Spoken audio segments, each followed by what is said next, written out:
we're going to read through. I'm just going to read it out loud to everybody, and it's not that long. And I recommend this to people because it is a little more thorough than Communist Manifesto. But also, I think the formatting is really easy for people to understand. It's formatted like a question and answer. Thank you, Virgo. So the first question it asks is, what is communism? And Engels says, communism is the doctrine of the conditions of the liberation of the proletariat. So you see, by Communist Manifesto, they simplified things a little bit. But what this really means is it's the ideology of what it's going to take to happen to make it so that everyday workers are free from the oppression of capitalism. That's really what this means. I think it's also less boring than the manifesto. I agree.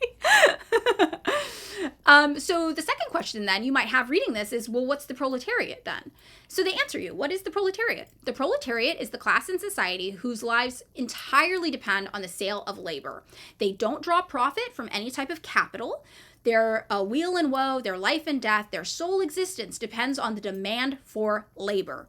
So as business changes, competition changes, that's going to dictate their life. They're at the whims of the free market gods, right? And we mentioned this earlier, in the United States during the Great Depression, we actually saw the free market fail.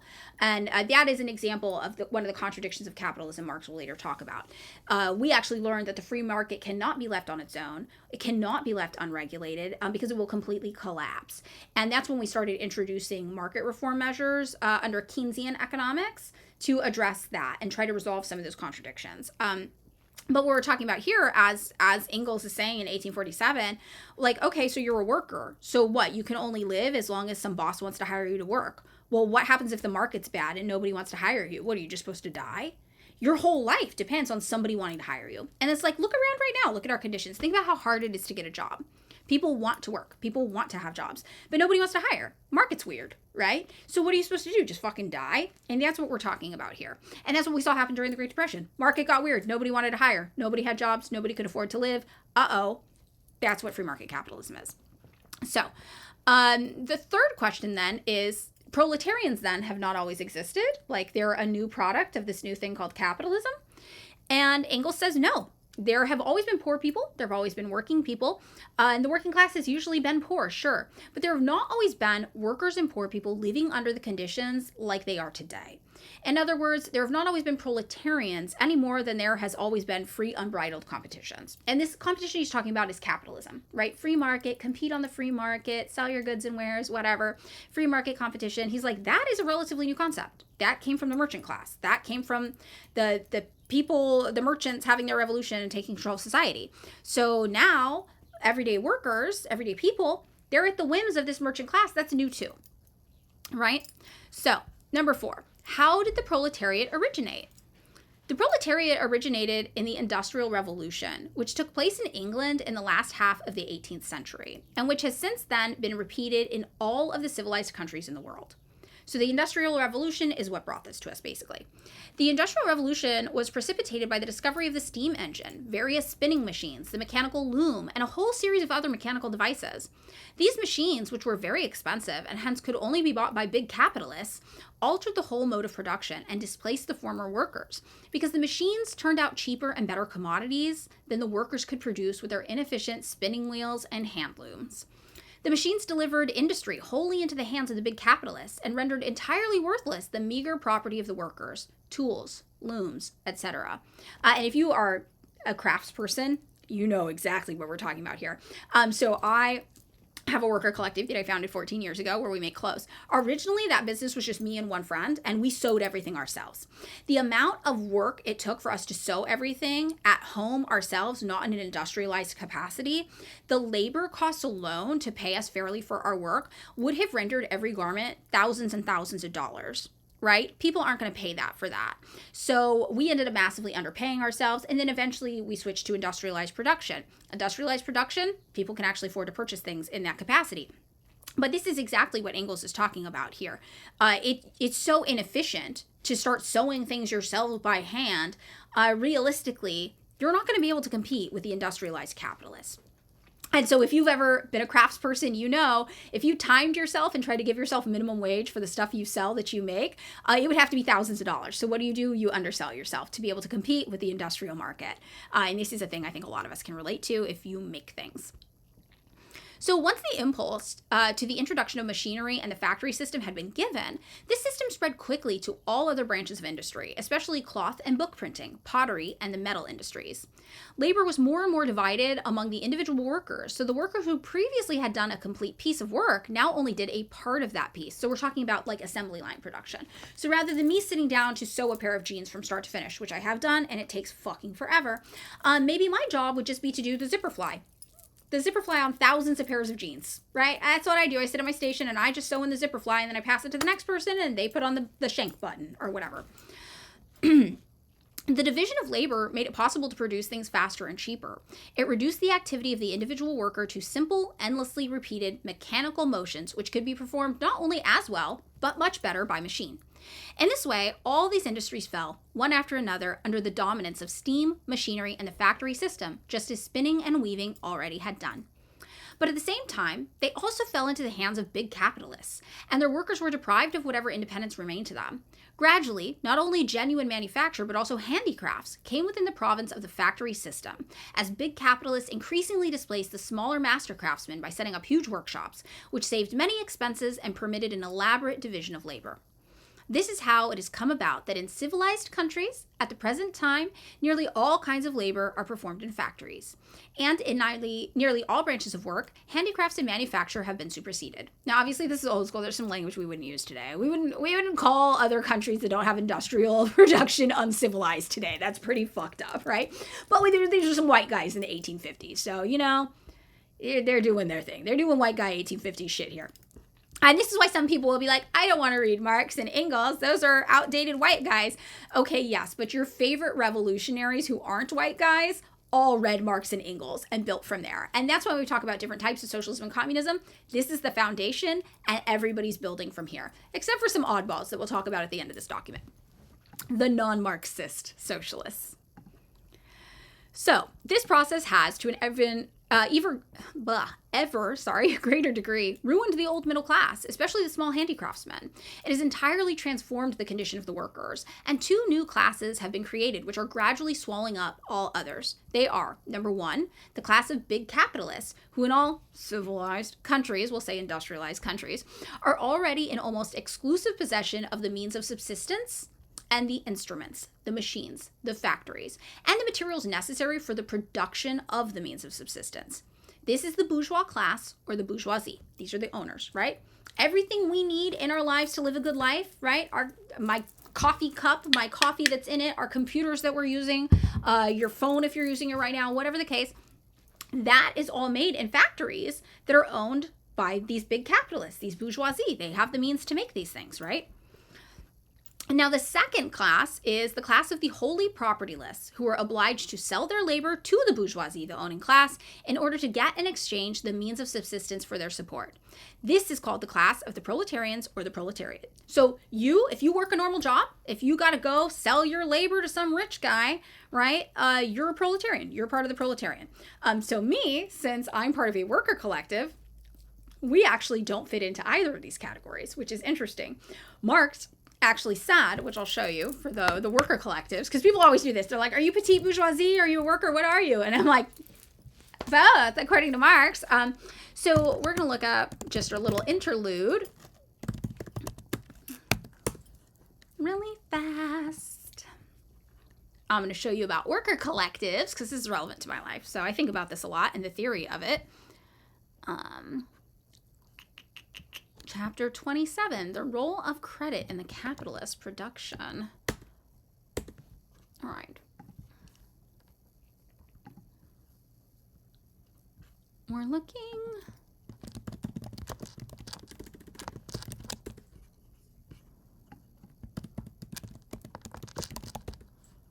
Oh my gosh, I'm looking to see if they have it hyphenated or not. They don't. What?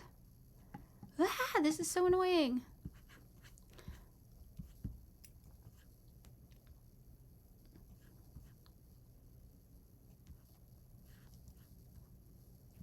Sorry, everybody. I'm just looking at this PDF to keep us going.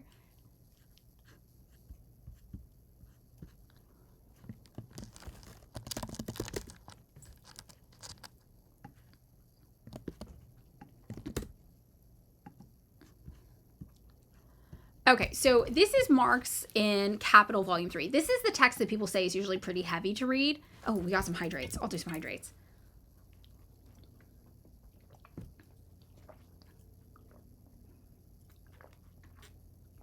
Okay, so, posture check.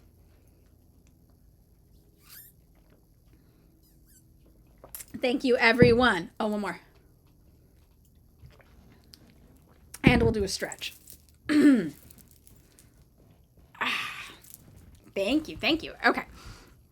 So, Marx wrote about in here. There's a lot of notes in this one. This is a weird version. Okay. But Marx wrote in here about cooperative factories. And this is very interesting. And I think this is important when we talk about different types of socialism. Because there's a certain type of anarchist who thinks that worker collectives are your path to liberation. That if every company was just a worker collective, we would be fine. And this is not the case. And Marx actually talks about this, right? So he talks about the collective factories here. And he says, at this time they were cooperative factories. And he said the cooperative factories of the laborers themselves, that's worker collectives and co-ops as we think of them, they represent within the old form the first sprouts of the new, meaning out of capitalism, they're still capitalists, but they represent the first ideas of socialism starting to form. What if we didn't have a rich guy in charge of everything? What if the workers owned everything? And he says, although they naturally produce and must reproduce everywhere in their actual organization all of the shortcomings of the prevailing system. So he's like, they're an interesting idea, right? But they're still existing in capitalism. They have to exist in capitalism. They still have these shortcomings under capitalism. You're going to have to undo capitalism at a structural level for these to stop reproducing those same conditions. He says, but the antithesis between capital and labor is overcome within them, if at first only by way of making the associated laborers into their own capitalists, i.e. by enabling them to use the means of production for employment of their own labor. So Marx's take on worker collectives is like, look, that's cool. You just made yourself your own capitalist, though. You exist both as the worker and the bourgeoisie, right? You are the proletarian and the worker / worker and the owning class, the bourgeoisie in this situation. You're both of them. And that's cool because it shows us a different way of doing things is possible, but it's not enough. So there is a certain type of anarchist that's very worker collective, worker co-op focused, and they think that's the path to liberation. But Marx here is like, well, no, you're just creating worker collective capitalism. You're not undoing capitalism at a structural level. And this is going to be what happens. And I agree with Marx. As somebody who works in a worker collective, we can't beat the free market system of capitalism. We still have to compete on it. We had to do layoffs this year like everybody else because the market's not there, right? It's not actually undoing capitalism. But as he says, they show a new mode of production naturally grows out of the old one when the development of the material force of production and of corresponding forms of social production have reached a particular stage. And he says it's kind of the same as the stock market. The stock market's a form of public ownership of things. It's great. In capitalism, it's great. Do your thing, but it's not going to be your path to liberation. So that's why we don't think worker collectives are the path to liberation, and things have to happen more structurally at a bigger level. Number 5.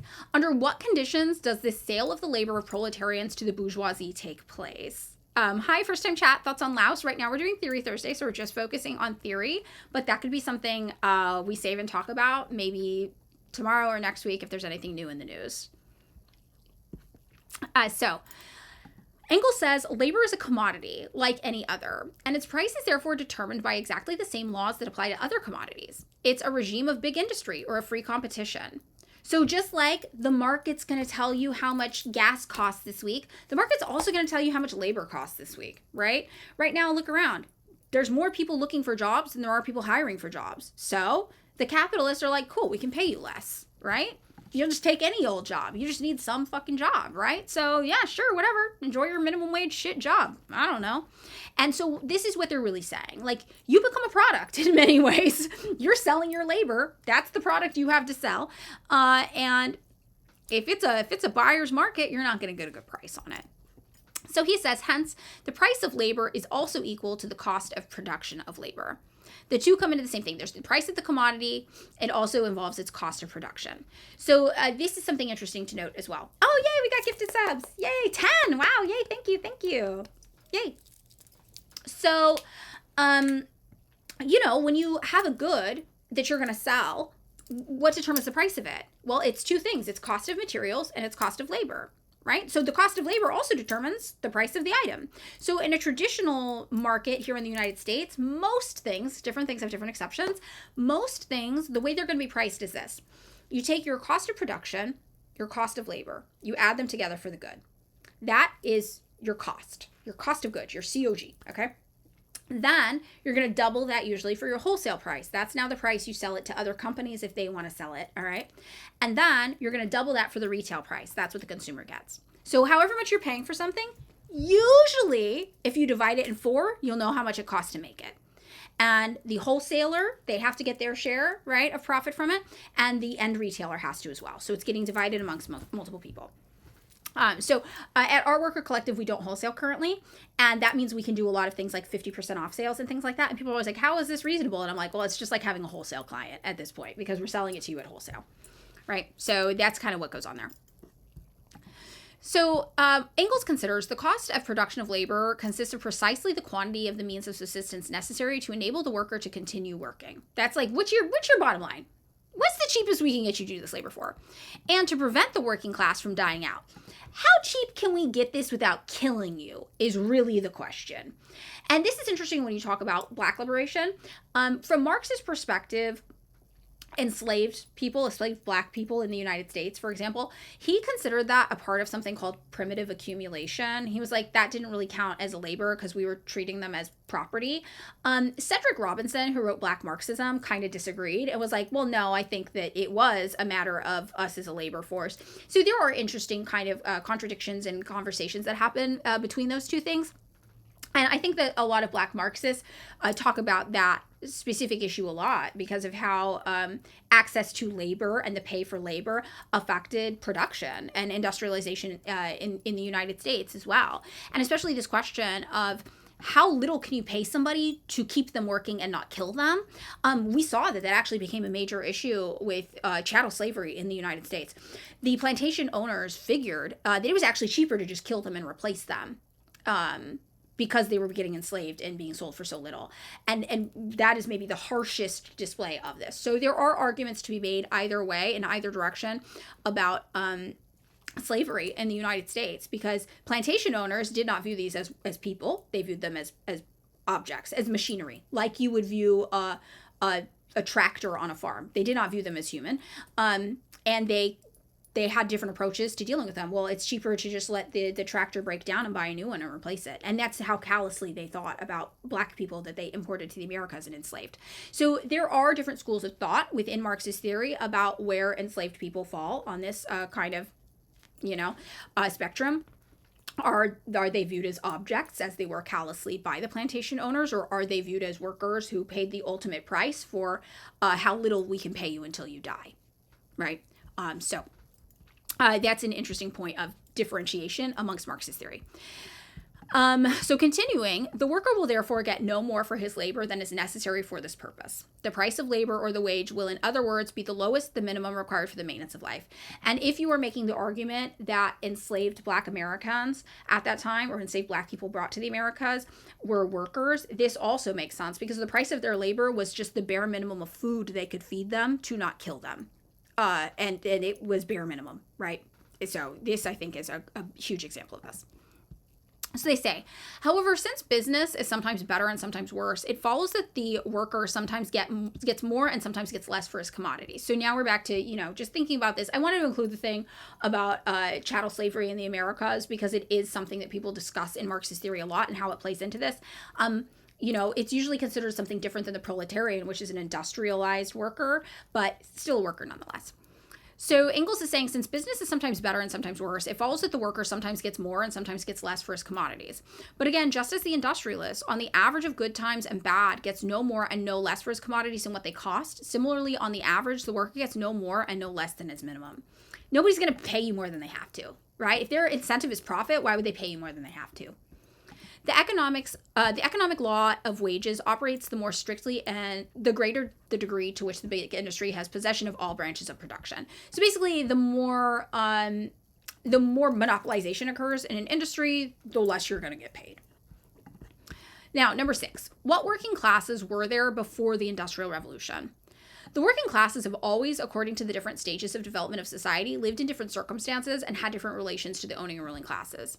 In antiquity, the workers were the slaves of the owners, just as they still are in many backwards countries, not industrialized countries, and even in the southern part of the United States, right? So this is talking about slavery as well. In the Middle Ages, they were the serfs and the landowning nobility, and they still are in Hungary, Poland, and Russia. Remember, this is pre-USSR. In the Middle Ages, and indeed right up to the Industrial Revolution, there were also journeymen in the cities who worked in the service of the petty bourgeois masters. Gradually, as manufacture developed, these journeymen became manufacturing workers who were even then employed by larger capitalists. So question 7 then is in what way are the proletarian different than slaves, as we talked about earlier, right? Well, how are they different? How's the industrial worker different than a slave? And this is the Marx and Engels position. The slave is sold once and for all. The proletarian must sell himself daily and hourly. Again, some Black Marxists have reassessed this, which is interesting to consider.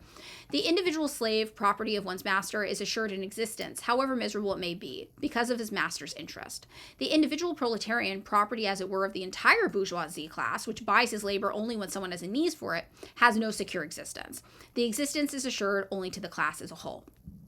So the slave is outside competition. The proletarian is in it and experiences all of its vagaries. This is the thing that Black Marxists have been like, I don't think this is entirely accurate, right? And also, enslaved Black Americans in particular did not have secure existence at all.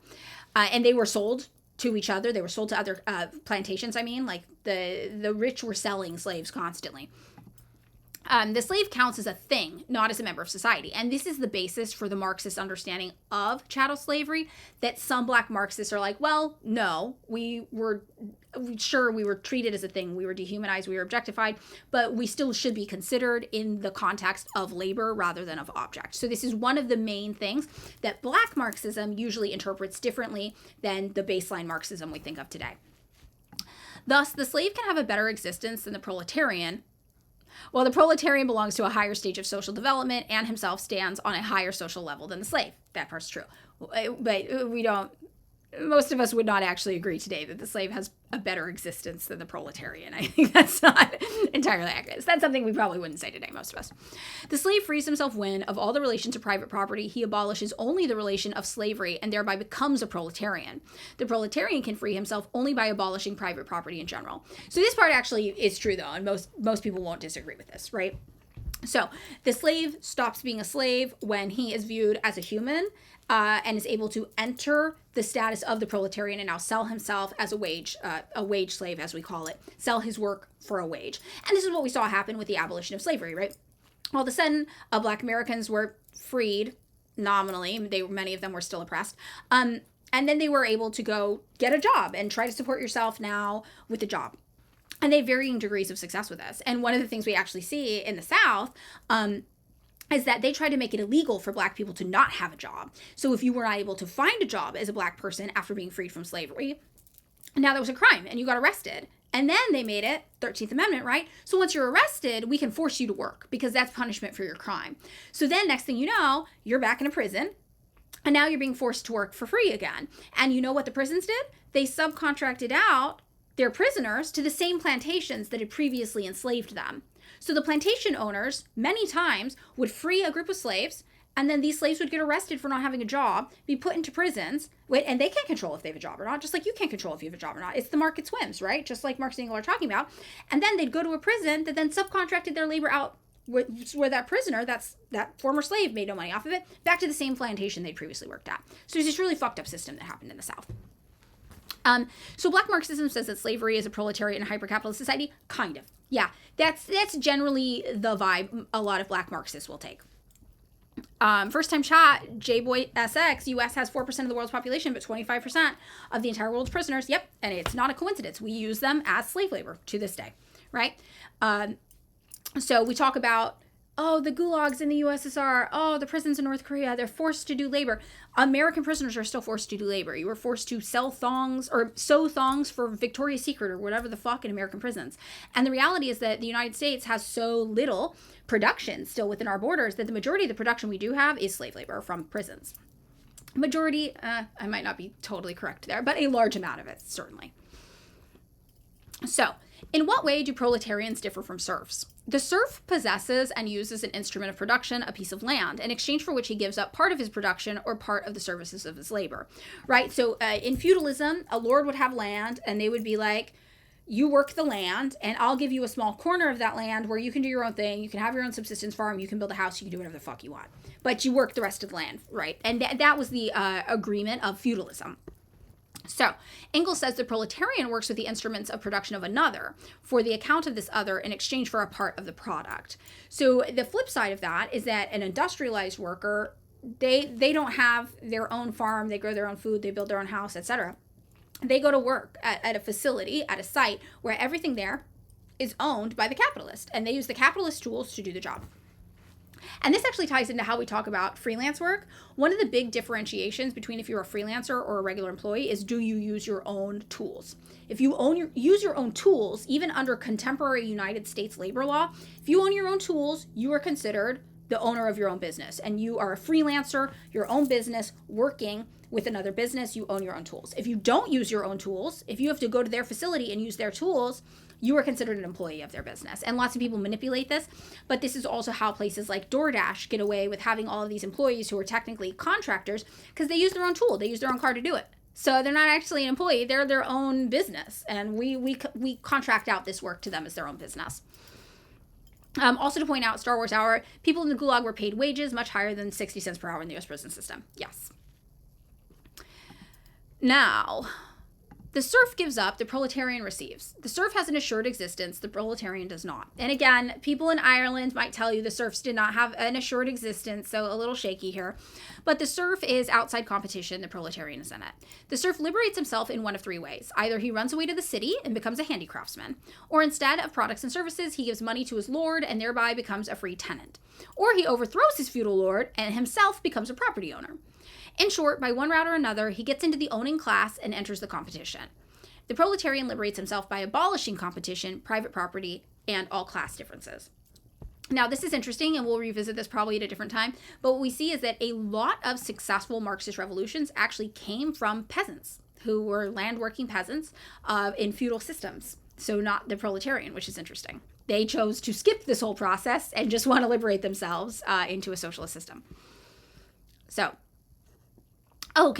Car, can you send a link to one of the TikToks about slavery in the USA post-1865? It's a slideshow, so you won't need audio, and it's quite short. Yeah, send it. Thanks. While we wait for that, in what way do proletarians differ from handicraftsmen? Well, in contrast to the proletarian, the so-called handicraftsman, as he still existed almost everywhere in the past and still exists here and there at present, we still have them today. Handicraftsmen, people who maybe tailors, people who make their own garments, people who make things from home and sell them on, Depop or whatever. What we're talking about here, Engels is like, well, his goal is to acquire capital himself to exploit other workers if he wants to grow his business.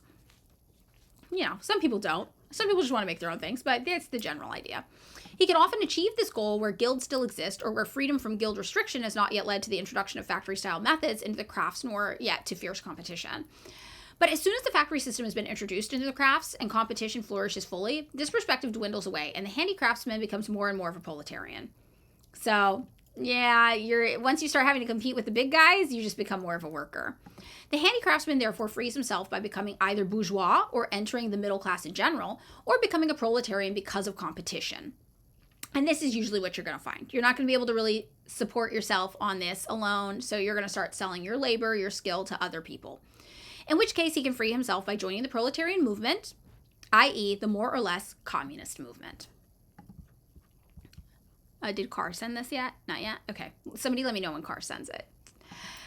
In what way do proletarians differ from manufacturing workers? The manufacturing worker of the 16th to 18th century still had, but with few exceptions, an instrument of production in his own possession. The loom, the family spinning wheel, a little plot of land which he cultivated in his spare time. The proletarian has none of these things. The manufacturing worker almost always lives in the countryside and in a more or less patriarchal relation to his landlord and employer. The proletarian lives, for the most part, in the city, and his relation to his employer is purely a cash relation. The manufacturing worker is torn out of his patriarchal relation by big industry, loses whatever property he still has, and in this way becomes a proletarian. So what were the immediate consequences of the Industrial Revolution and of the division of society into bourgeois and proletariat? First, the lower and lower prices of industrial products brought about by machine labor totally destroyed in all countries of the world an old system based upon hand labor, right? You just can't do it, like we were talking about earlier. If you're going to go buy a garment, do you want to pay somebody for hundreds of hours of labor to hand sew it at home? Or do you want to pay somebody, a cheaper price to do it in industrial capacity? Okay, here, this is from Carr. When we're talking about our slavery issue. Slavery persisted long after 1865. The story of May Louise Miller and Kelowna Plantation. So as we talked about, it ended. The 13th Amendment came about. And May Louise Miller was born in 1943. It's so fast. Nearly 80 years after slavery was abolished. May and her family were forced to work on a plantation under a contract they couldn't read or understand. This was a form of debt slavery called peonage. And this is true. This happened throughout the United States. We persisted with these methods. Peonage trapped workers in a cycle of debt, making it impossible to leave or claim freedom. May's family was kept enslaved until 1963, almost 100 years after slavery was abolished by law.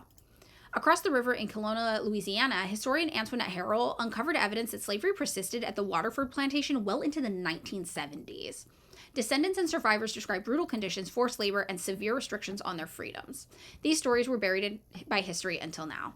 May's story inspired the 2022 film Alice, which shines a light on this hidden chapter of American history. The history reminds us that freedom is more than a law on paper, it's a fight that continues. So this is exactly true. We just, thank you for sharing this, Cara. It's true. We tried to find ways to continue this system, which I think gives some credence to the Black Marxist perspective that even though we objectified and dehumanized Black workers under the system, they were still workers. And I think we can see that by the complicated ways we continued to use them in a work capacity past the abolition of slavery. But we'll see. Now, in this way, all semi-barbarian countries, again, not language we would use, that's old white guy language, which had hitherto been more or less strangers to historical development and whose industry had been based on manufacture, were violently forced out of their isolation. They bought the cheaper commodities of the English and allowed their own manufacturing workers to be ruined. So this we're talking about how the industrialized countries exporting their cheap goods to other places actually destroyed their markets. Now, I work in the apparel industry. This is something we deal with today. If you guys don't know, we have a massive issue with secondhand clothing waste in the United States. Basically 15 to 20% of what is donated to a thrift store gets sold. The other 80 to 85%, nobody knows what to do with. So they end up sending it all around the world, and it destroys local garment markets. Now all of a sudden you can get used cheap American clothes for basically free or next to nothing. Why would you go pay somebody in your town to go make something by hand for you? So this is actually an issue we see dealing with. Africa is actually the continent where a lot of this ends up happening. So they bought cheaper commodities of the English. They allowed their manufacturing workers to be ruined because they couldn't compete. Countries which had known no progress for thousands of years, for example, India, again, no progress, not great language, were thoroughly revolutionized. And even China is on the way now to revolution. Look at that little precursor. Marxists are always right, just really early. This is 100 years before we would see China have their revolution. We've come to the point now where a new machine invented in England deprives millions of Chinese workers of their livelihood within a year's time. In this way, big industry has brought all the people of the earth into contact with each other, has merged all local markets into one world market, has spread civilization and progress everywhere, and civilization and progress, again, load it, and has thus ensured that whatever happens in civilized industrial countries will have repercussions in all other countries. It follows that if the workers in England or France now liberate themselves, this must set off revolution in all their countries, revolutions which, sooner or later, must accomplish the liberation of their respective working classes. Now, ironically, the U.S. government agrees with this. This is what the basis is for the U.S. government's domino theory. They're like, if one country falls to communism, has a worker revolution, all the other countries are going to start to do it too. So we can't let a single one do it. And that became the basis for American foreign policy, stopping communism, our preoccupation with it for decades. And it's the reason why we engaged in anti-communist extermination campaigns, slaughtering tens of thousands, millions of communists worldwide, specifically because of what Engel's saying here. It's true. Second, wherever big industries displaced manufacture, the bourgeoisie developed in wealth and power to the utmost and made itself the first class of the country. The result was that wherever this happened, the bourgeoisie took political power into its own hands and displaced the hitherto ruling classes, the aristocracy, the guild masters, and their representative, the absolute monarchy.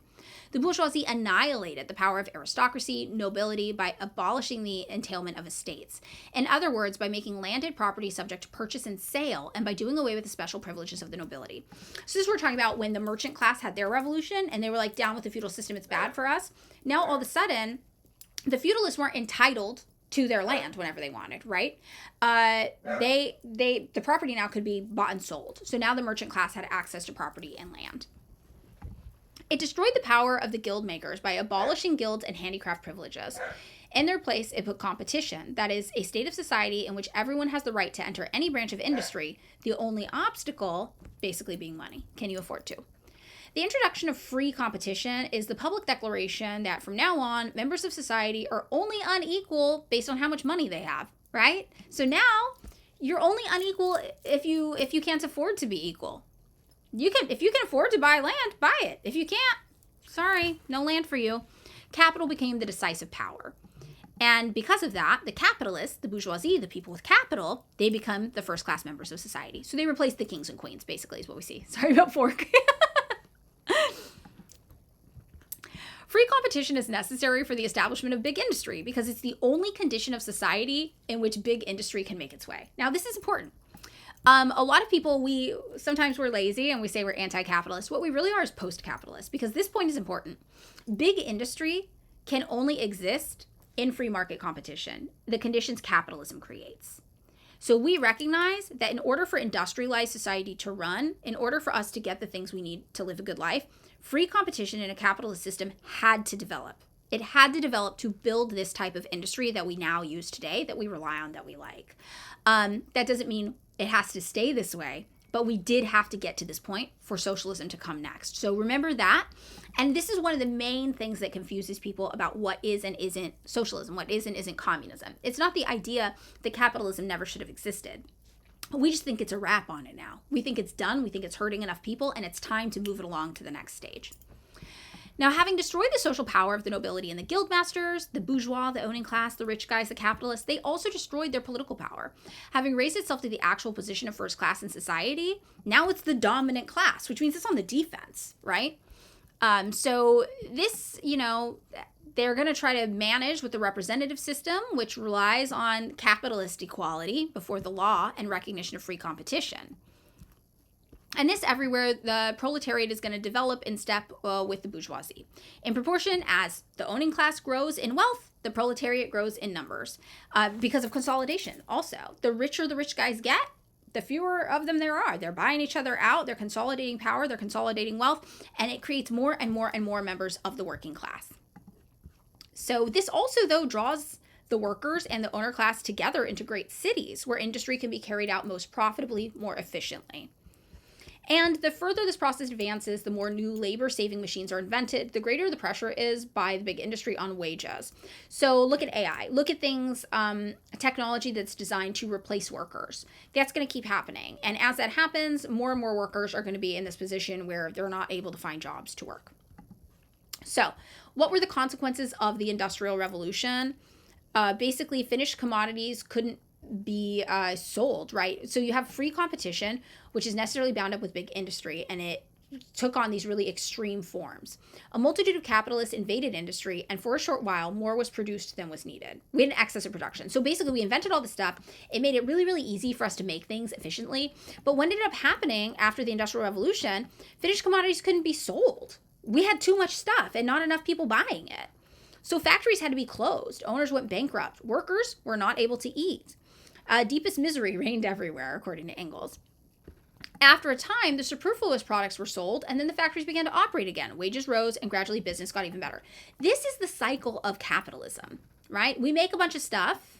Nobody buys it. These businesses go out of business. Workers lose their jobs. Then all the stuff, it gets basically sold down cheap over time, and then all of a sudden people have money again because people are buying things slowly over time, and then it builds up. So there's a natural cycle to capitalism of boom and bust. a rise and crash. And this is what we saw happen with the Great Depression here in the United States. It hit such a low that eventually Keynes came in, who at that time was considered a heterodox economist, an out there kooky economist. And he was like, if you don't want capitalism to collapse to the point that the only future is socialism, you need to introduce some market control. You can't have a fully free market because this is killing people and they're going to revolt really, really fast, basically in one of the flips down. So it wasn't long before too many commodities were again produced and a new crisis broke out. Oh, we're hitting this wave. This is what capitalism does. Boom, bust, boom, bust. And that's why people make money on the stock market. Buy low, sell high, right? The boom and bust of capitalism. And this is how rich people are able to really understand the market and profit from it. Ever since the beginning of the 19th century, the condition of industry has constantly fluctuated between periods of prosperity and periods of crisis. Nearly every 5 to 7 years, a fresh crisis has intervened. This is the nature of capitalism. So right now, nobody can get a job. Economy's tanked. Everything's bad. That's how it goes. I can tell you that at our worker collective, had to lay off most of our staff. Sales, down ridiculous amount. 5 years ago, business was booming. Business was booming. And this is exactly what Engels says. That's capitalism, babe. That's what's going to happen. So what happens after these crises occur, right? So first, big industry in its earliest stage created free competition, but at a certain point, it outgrows it. So, the individualistic organization of production, you don't really need it so much. So we're talking about how all of this gets consolidated basically into monopolies.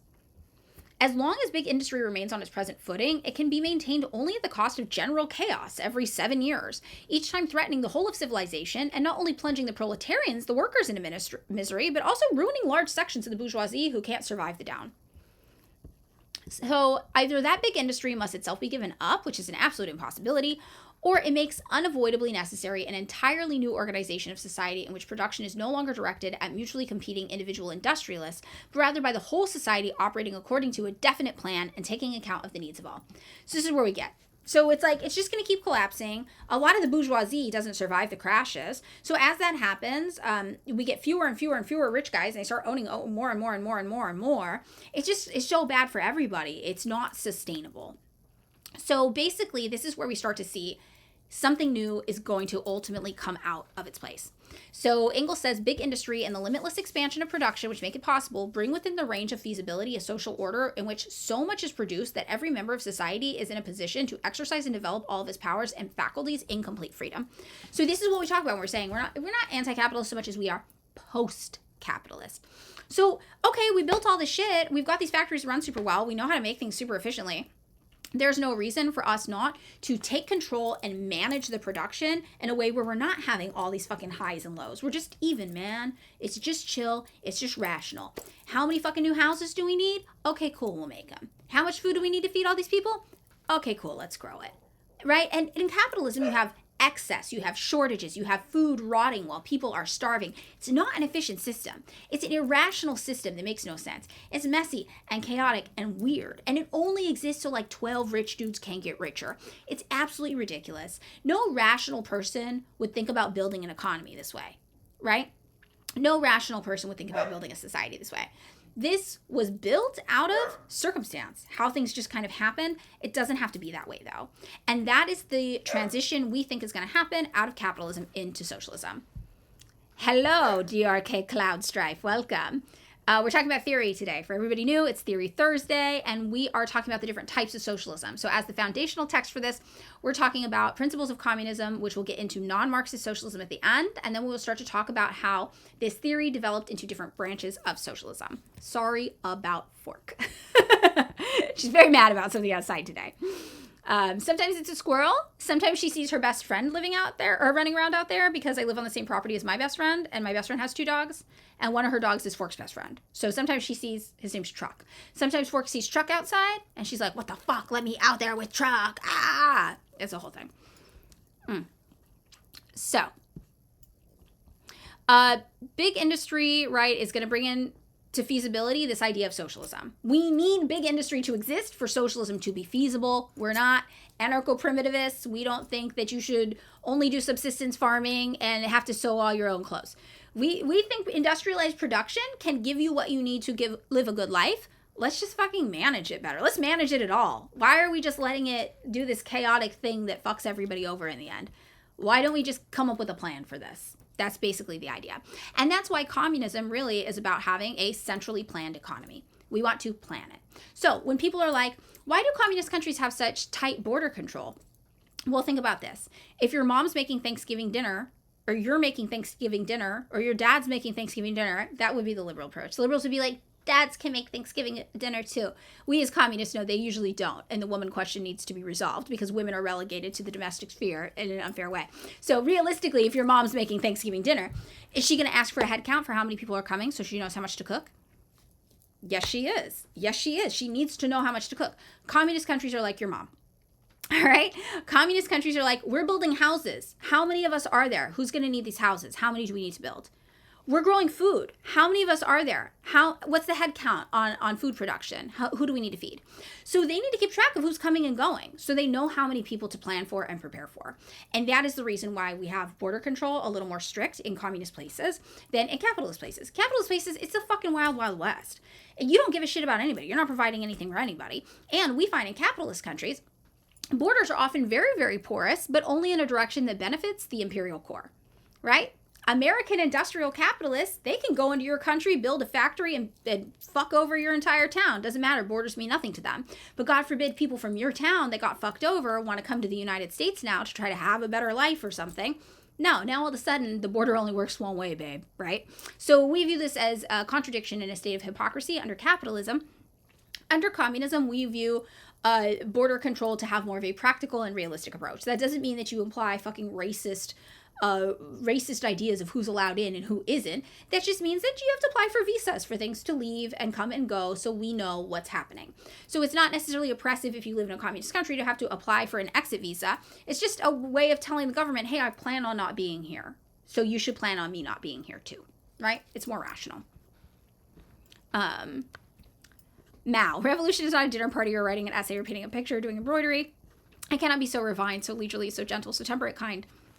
A revolution is insurrection, an act of violence. That's so true. But after the revolution, sometimes you get a dinner party. Sometimes. Yeah. Communist border control is not the same as ICE. I've had people be like, how are you a communist, but you hate ICE? I'm like, ICE is the fucking racist Gestapo trying to do ethnic cleansing in the United States for the sake of capitalists. China, you have to apply to enter, and it takes a little bit of time sometimes to get approved.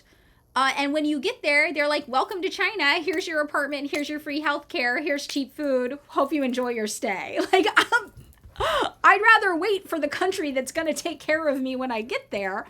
That's fine with me. But we don't have that in the United States. We have a fucking racist wild, wild west that wants to shoot people in the face and steal everybody's money. Like, it's not comparable. It's not exactly the same border situation going on here. So a Marxist Gamer Zero, there's also how companies undocumented people who are doing the backbreaking job here are considered dangerous. Meanwhile, companies give H-1B visas to bring in people to underpay them and prevent unions from forming. I mean, yes, this is definitely a true thing too. Like, I'm from the California Central Valley. So you know when rich people sometimes are out of touch and they're like, how are you going to make Mexicans illegal? Who's going to clean your house? I mean, look, liberals can balk at that all they want, but the fact remains that the American economy does revolve around the exploitation of immigrant workers. There is something true to be said to that. In the Central Valley, your food that you eat, we grow 40% of the country's food in the Central Valley. Your food that you eat is picked, is grown, is created based off of immigrant laborers from Mexico, many of whom are on these bad visas that only really benefit the United States, don't benefit them. God forbid they want to move their families up here to be closer to them while they do this work that only serves our country anyway and our people anyway. Then all of a sudden we're like, oh, you're the problem here, buddy. But it's like our economy does revolve around the exploitation of all laborers, yes, but especially of vulnerable immigrant workers that we take total fucking advantage of. It's very, very wild. So very interesting. Oh, you watched the video I reposted on TikTok of the American who went to a Chinese public hospital and it took her 19 minutes and $12 to see the doctor and get medicine? Yeah, that's what a centrally planned economy can do for you, right? So what will this new social order have to be like? Socialism, we're talking about lower stage communism that emerges after capitalism. Above all, it will have to take control of industry and of all branches of production out of the hands of mutually competing individuals. So this idea, when people are like, you're not doing communism or socialism, you're doing state capitalism. Why is the state managing everything? All communist theory says that it makes sense for a new worker state to manage everything. This is not incompatible with communism or socialism. This is why we tell people, don't come in here trying to talk about what is communism and capitalism, what it's not, if you don't know what it is. And these people don't know what it is. They have this fantastical utopian idea of communism that's not grounded in reality. We do think that a state needs to exist to manage things. This new system is going to take control of industry, of all branches of production, out of the hands of capitalists, we instead are instituting a new system in which these branches of production are operated by society as a whole. What is the operation of society as a whole? That's a government. That's a government, right? That's what we want. We want a government. That is for the common account, according to a common plan, with the participation of all members of society. In other words, abolish competition and replace it with association. We're all going to work together to build a society that works for all of us. But it's not utopian. We're just going to have a better form of government. Moreover, since the management of industry by individuals necessarily implies private property, remember privatized property, and since competition is in reality merely the manner and form in which the control of an industry by private property owners, privatized property, and remember property, businesses, things like that, expresses itself, it follows that private property, individually owned businesses by rich guys, cannot be separated from competition and the individual management of industry. The private property then, the rich guys owning the businesses, must therefore be abolished. So when we say private property must be abolished, that's what we mean. We don't mean your house you live in. That's fine. That's personal property.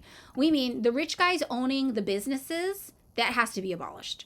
And in its place must come the common utilization of all instruments of production, the factories, the tools, the tractors, and the distribution of all products according to common agreement, essentially planned economy. In a word, what is called communal ownership of goods. In fact, the abolition of private property is doubtless the shortest and most significant way to characterize the revolution and the whole social order which has been made necessary by the development of industry. And for this reason, it is rightly advanced by communists as their main demand. So, the main demand of communists is that a few rich guys should stop owning all the businesses. That's really it. That's really the core demand. Business produces the things we need to live a good life, the materials we need. Business produces your fucking MacBook Pro, your coffee, if you're like me, your sweet 2017 Kia Niro sitting out in the parking lot. And what we're saying is, okay, if we need that stuff to live a good life, that business should not be privately owned by 12 rich dudes. Now, as we saw Marx say, well, worker collectives don't exactly do the trick either, right? Worker collectives, without abolishing capitalism as a whole system, you're still competing on the free markets. You still have all of these clumsy inaccuracies. You're still dealing with this shit. So worker collectives aren't the answer. So a lot of people seem to think that communism is when every business worker collective and then the workers own the means of production. But Marx himself is like, that's not every worker owning the means of production. It's a nice idea. It's a great option under capitalism. But until you abolish the entire system of capitalism as it exists, I'm sorry, worker collectives aren't liberation. And that's something that gets hung up on by a lot of non-Marxist socialists. Learned yesterday on the raid stream that anarchists don't define private property like we do. Sorry, I sent you all to an anarchist. I didn't know them. How do they define private property? What did they say?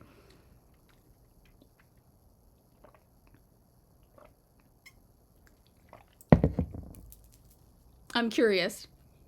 Communism is like your mom.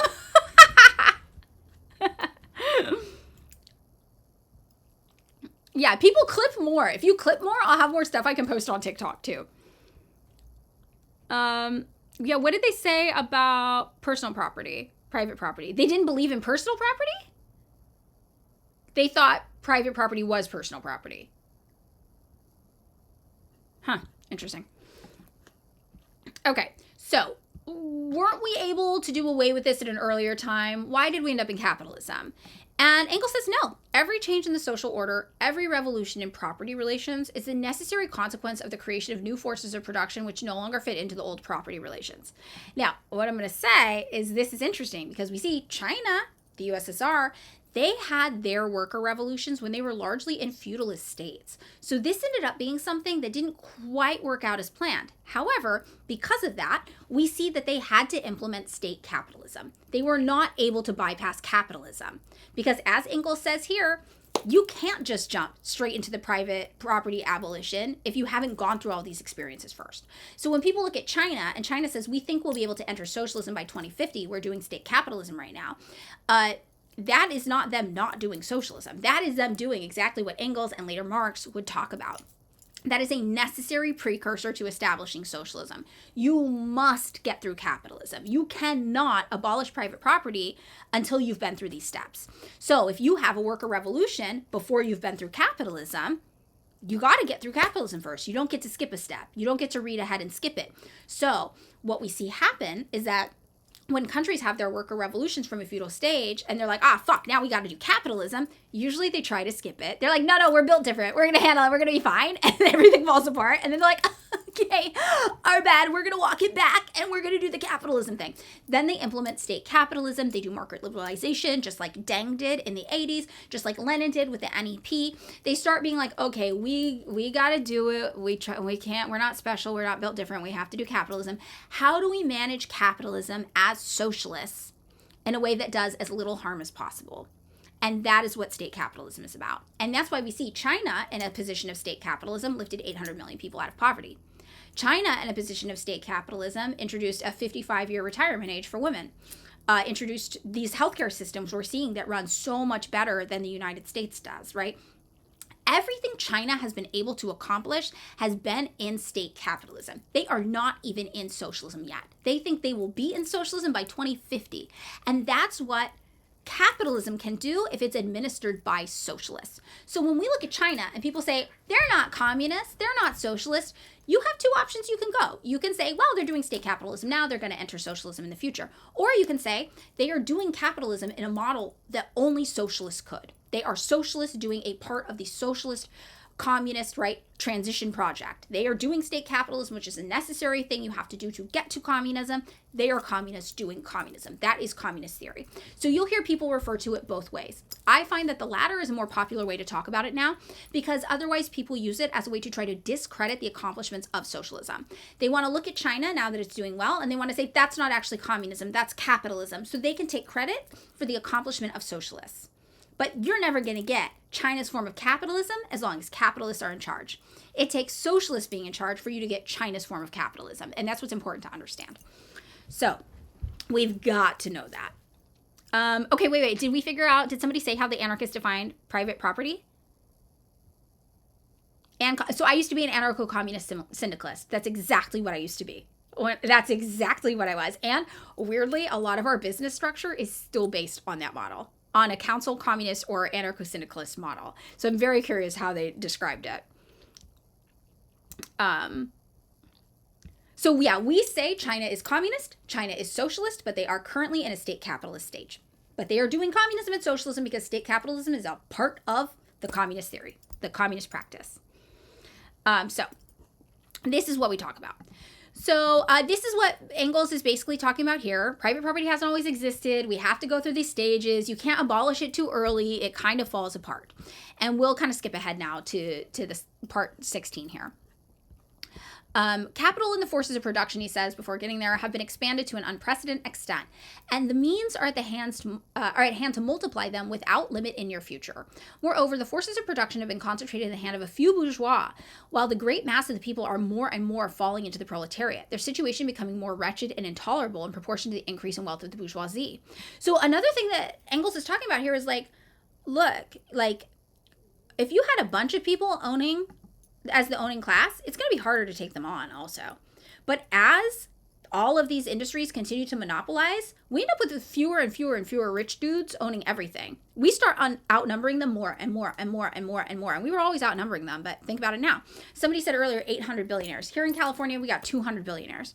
You're telling me 36 million people can't take on 200 dudes if we set our minds to it, right? And whatever take on means to you. I always say, I don't believe they'll let us vote our way into capitalism, but I'd love to be proven wrong. Why not give it a shot? Like, fucking go for it, man. Why not? It's real easy. It would be the easiest way to do it. I don't know. But you know what I mean? Like, this is something that actually makes it easier for us to transition into socialism, out of capitalism. Because the more they consolidate, guess what? There's fewer and fewer and fewer of them making more and more and more money every year. And it's to our misery, right? It's at the expense of us. But ironically, they're making themselves easier to deal with, right? Because there's fewer and fewer of them every year. They keep buying each other out. So, very, very interesting. Now, will the peaceful abolition of private property be possible? Can you just... No. Check. We're done. We said no. Go away now. Engels has the same approach I do, right? It would be desirable if this could happen. That would be so cool. I would love that. And the communists would certainly be the last to oppose it. Sure, that would be great. But communists know all too well that conspiracies like this are not only useless, but even harmful. They know all too well that revolutions are not made intentionally and arbitrarily, but that everywhere and always they have been the necessary consequences of conditions which were wholly independent of the will and direction of individual parties and entire classes. So this is actually really powerful what Engels is saying here. Anybody who tells you you can vote your way into socialism and that's how we're going to do it, they're lying. They're probably lying to you. It's harmful to spread that information. I mean, like, that's why I always say, I don't think you can, but give it a shot. Fuck, prove me wrong. Great. I'd love to see it. But what we know is that revolutions are tricky business, right? First of all, you can't plan a revolution. That's not how that works. You cannot plan a revolution. Revolutions are spontaneous, mass uprisings of people who are fed up with their current conditions. They don't happen arbitrarily. They don't happen out of nowhere. They happen because conditions reach a point. There's these moments of crisis that happen that rupture the system, the highs and lows of the system, that create the conditions that drive people into the streets where they feel their material conditions are so bad that something has to change. And this is stuff you can't control, right? So it's never going to be at the best interest of individual people or entire classes. And something people get wrong about Marxists and Marxist-Leninists, which we'll get into, right, is that most Marxist-Leninists don't think we are going to create and push forward a revolution. We don't think you can. We don't think you can plan a revolution. What we think is that a revolution is inevitable because, as Engels said, the conditions are going to get so bad, people are going to have no choice. And what we aim for instead is that when a revolution happens, there are people there who are prepared to understand and implement a new and better system. Now, when revolutions occur, there's power vacuums. There's people fighting for power, people vying for different things to take over. If you have a worker revolution, and what happens then if new capitalists come to power instead? What happens if fascists take power instead? You don't want that. So you need an organized group of people, and we're going to get into this. This is going to be what Lenin brings to the table. Lenin's reading all of this, okay? Right? Lenin's reading all this in college, and he's like, okay, this is interesting, right? Like, he's going out in the world. He's like, okay. The USSR has a worker revolution. It happens spontaneously. It's not led by socialists or communists, right? It's led by workers, though. And then Germany actually sends Lenin in as a secret weapon to help dismantle the USSR, to help dismantle Russia. And Lenin shows up and is like, hey guys, cool revolution. Let's fucking work with this momentum and let's build something better in its place. And that is what Lenin ultimately came to understand was an important part of actually implementing the ideas talked about by Marx.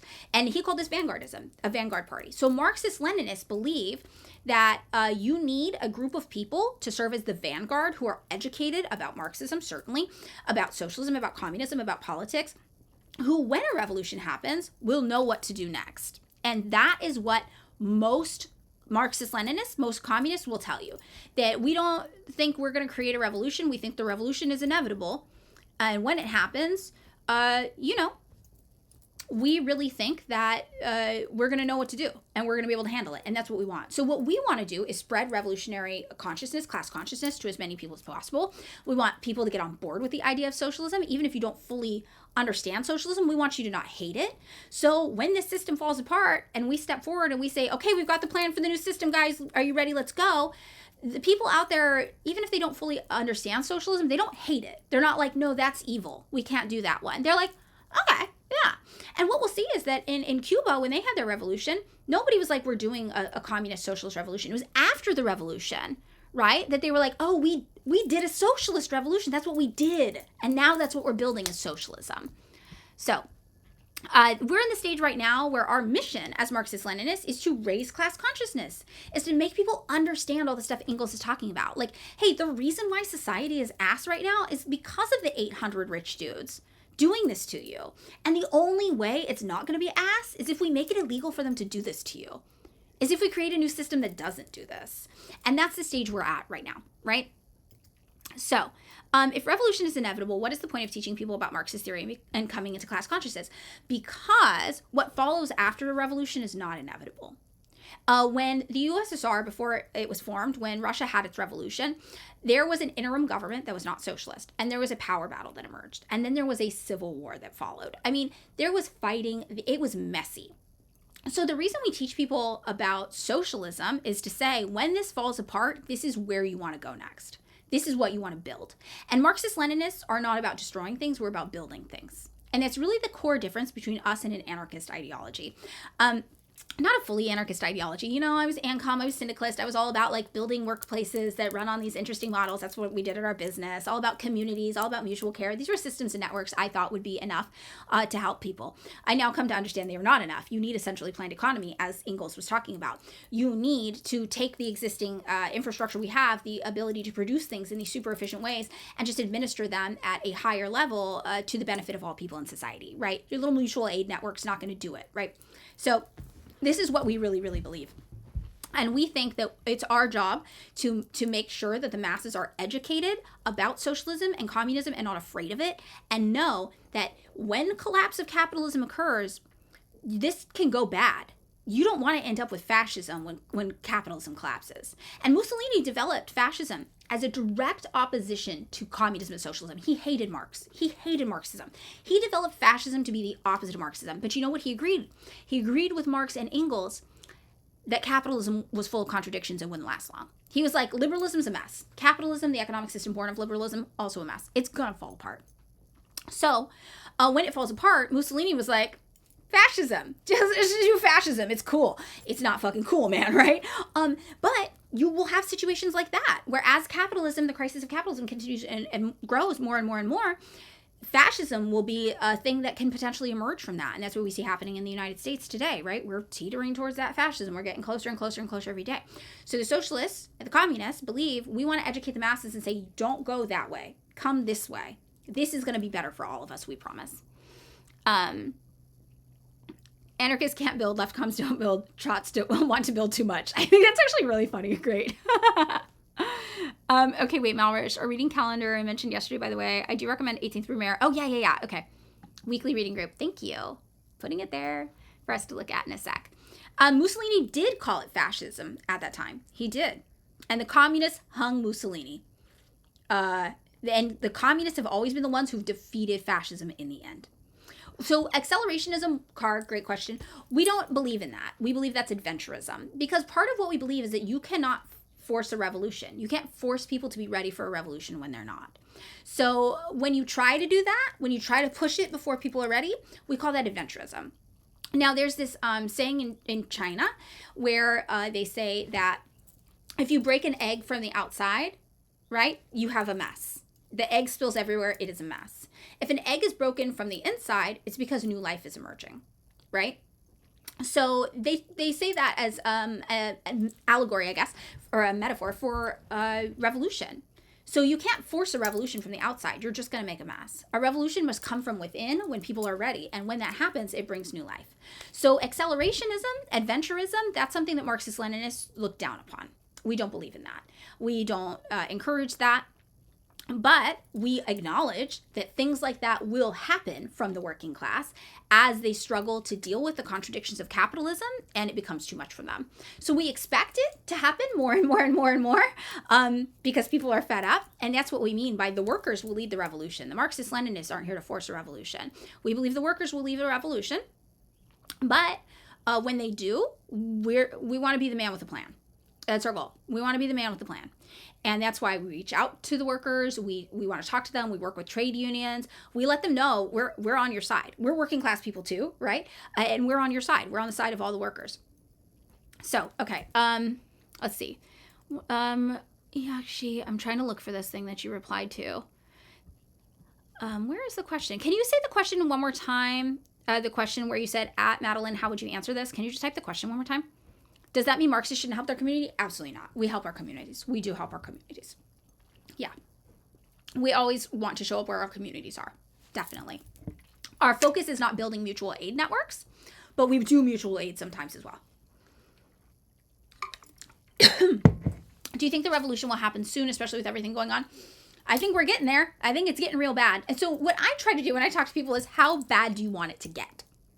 How bad are you going to wait for it to get? That's my question. Before you become a socialist. I would prefer everybody to become a socialist today, so we all know. We all know what we're fighting for. Sorry. Primary goal is to better your immediate community. We definitely want to better our immediate communities. We want to do that. But our goal overall is not to build massive, sprawling mutual aid networks. That's an anarchist goal, not a Marxist-Leninist one. Our goal is to build a government that can do this. I missed your hydrate. I needed it. I'm going to hydrate now on my own.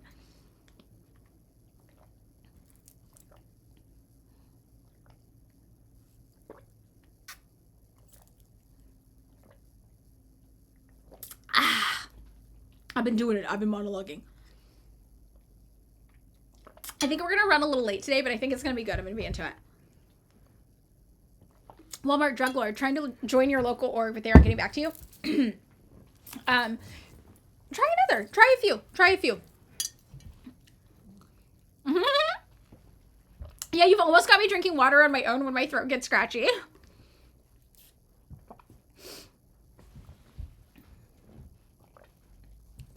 In LA, FRSO and PSL are the two biggest ones. So I would say either of those are good to join. And if you join one in LA, you'll probably see me out at things because we all work together. We have a lot of coalition building we're doing. So you might see me.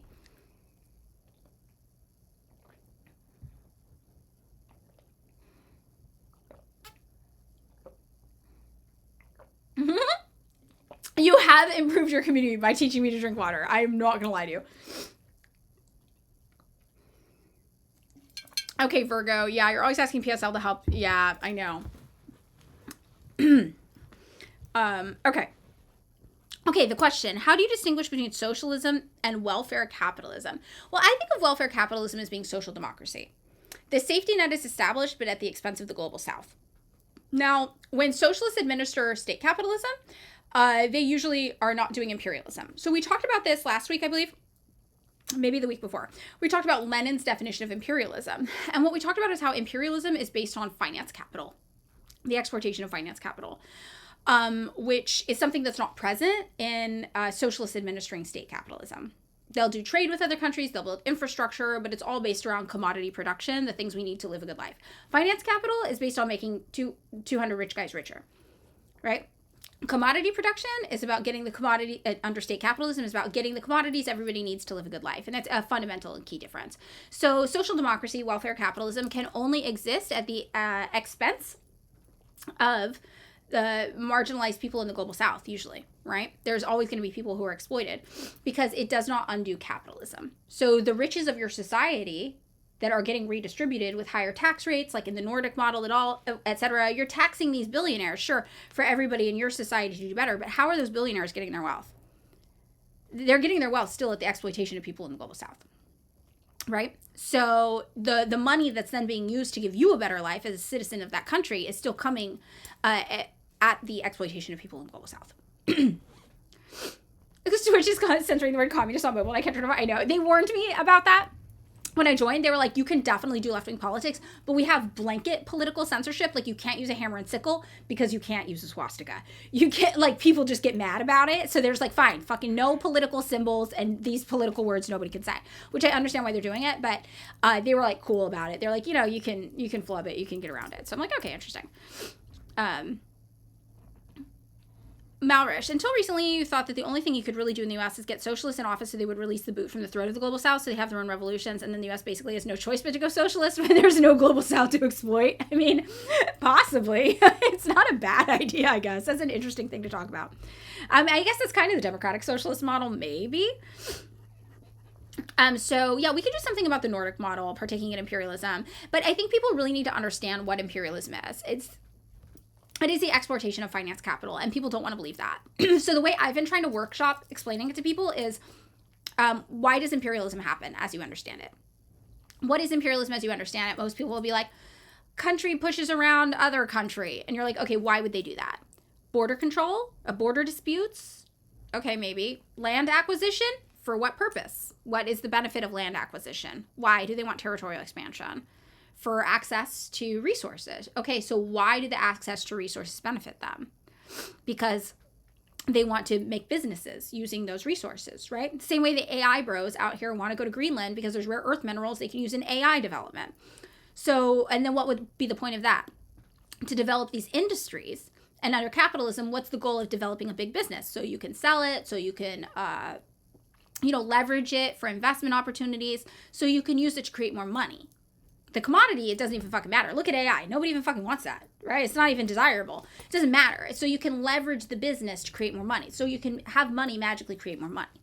So the only reason that countries run into conflict with each other, right, is the acquisition of resources. And the resources, if they're capitalist countries, it's so you can use money to make more money, right? And over, like, territory disputes. That's really it. That's really the only reason these things happen. Or self-defense, national security. So once people really understand that, they'll start to understand what imperialism is, and that it's the exportation of finance capital. It's a way to try to make money, magically create more money in a system of capitalism, and that the Nordic model engages in that. And that's what ends up being the driving force for the exploitation of the global south. Okay. Oh, Argentina debt crisis. Export finance. Thank you, Virgo. Yay, yay, yay. Cool. I'm going to add that to my resource list. All right. So let's get back to this. So will the abolition of private property be possible? Engels has the same opinion I do. Would be cool. Sure. Give it a shot. I don't think it's going to happen, so I'm not going to push it, but why not? Give it a try. We also see in the development of the proletariat in nearly all civilized countries, industrialized countries, it's been violently suppressed, right? So the second you try to do socialism somewhere, what happens? Capitalists show up with guns and kill you. And we know that to be true. The United States has engaged in so many anti-communist extermination campaigns. We've killed millions and millions and millions of communists. So we think because of this, the oppressed proletariat will have to be driven to revolution. And when that happens, then we communists will defend the interests of the proletarian with deeds as we now defend them with words. So now we use our words. Now's our time to use our words, right? When that happens, we will materially support these revolutionary attempts by the workers at all costs. That is when we ride or die for them. So this is also why you can be proletariat or bourgeoisie and be a communist. Engels, his family, they were bourgeoisie. He was called a class trader, right? So you can be a bourgeoisie person and be a communist. You're not proletarian, but you're a communist. You can be petite bourgeoisie and be a communist. You can be a rich guy and be a communist. It doesn't matter. As a communist, you believe that this is the way the world works and that the next desirable step is socialism. Right now, we're using our words, and when the revolutions happen, we show up with deeds. Now, first time chat, Bisarame, a troll. Are you a troll? Or are you a Marxist who is also bitter and experiencing poverty? Your question's actually not bad if you're a troll. It's actually really good. You always wonder what kind of bitterness or poverty you need to experience in your life to become a Marxist. I actually love that question and whether you meant it to or not, it's actually a really good question. So most people who are bitter and experiencing poverty aren't Marxists. They're not. They are not what we call class conscious. They're not conscious of these types of things. They just know their lives suck and capitalism's bad, but they don't really have a sense beyond that of how the world works or why or what's going on. So most of the people who are Marxists are people who have gone out of their way to try to learn and study this shit. And Engels, who we're actually reading right now, he was not bitter or poor. His family was well off. They were industrialists. I believe they owned fabric mills. So I think that that's really interesting.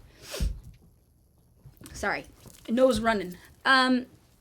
So there's a difference between being a worker, a member of the proletarian, and being a communist. It would be cool if we could get all the workers to be communists. That would be awesome, because then they'll understand the plan that we want to implement going forward. It'll be great. But it's not necessarily true that bitterness and poverty drives you to being a Marxist. Many people became Marxists because they came to understand it as a science, a lens through which to view the world. And Lenin was one of those people, right? Yeah, the poorest people in the Caribbean have no clue what Marxism is. One commenter. Somebody else asked about Laos earlier. Most people in Laos do not know that Laos is communist. And there's funny articles where people are going around asking like farmers in Laos, and they're like, what do you think about your country being communist? And they're like, what? Like, and this is what we talk about. Most people aren't ideologues. When you talk to people who lived through the USSR, who don't have a political agenda, or just telling you honestly what they think about it, most of them weren't hardcore Marxists. They weren't hardcore capitalists. They're just people. When you ask them, they give you people's responses. They're like, it was cool that housing was cheap or free. It was free. I told somebody, I was like, oh, your housing was 4% of your monthly income, right? And he got offended. He was like, no. And I thought it must have cost more. I was like, oh my God, I'm so sorry. And he was like, no, our houses were free. You paid 4% of your monthly income for utilities, but we usually just didn't pay it. And like, that was it. So most people aren't ideologues. They just want something that works. They just want something that works for them. So it's important to try to educate people and give them class consciousness, right? But yeah, in Laos, most people didn't even know that they were existing under communism when people were asked, which is interesting. China does a great job of keeping the masses class conscious. I think that's something China does really, really, really well. And that's something that the USSR used to do well in the Stalin era and then stopped doing well, and it ultimately led to the destruction of their revolution. So, yeah, I'm on Twitch. Hi. I've only been here for around a month. It's great. Car has a short slideshow on Laos. So if everybody wants to check that out, I'm going to pin it for a second. Wait, how do I pin it? Car, can you pin it? It's not letting me pin it. Yeah, Cuba does a great job of educating, bringing class consciousness to the masses as well. Yes. I usually do, but it's not letting me pin your thing. Well, okay, everybody check out Car's slideshow on Laos, and we'll get back into this. Will it be possible for private property to be abolished at one stroke? This is for the biggest anti-China people out there, the biggest people that are like, China's not communist. Why are they still doing capitalism? See section 17. No, you can't snap your fingers and undo capitalism. That's not how that works. Engels said no more than existing forces of production can at one stroke be multiplied to the extent necessary for the creation of a communal society. In all probability, the proletarian revolution will transform existing society gradually and will be able to abolish private property only when the means of production are available in sufficient quantity. I wish I could just make this a stamp and just stamp it every time somebody's like, China's not socialist. China's not socialist. Just, no. It's going to take time, man. This shit's hard as fuck. First of all, you have to make sure the means of production are available in sufficient quantity. That's why you have to build capitalism, even if you have your worker revolution in a feudal state. You have to make sure you have enough means of production developed to properly prepare for everybody, to properly account for everybody, to properly give everything we need to live a good life to everybody.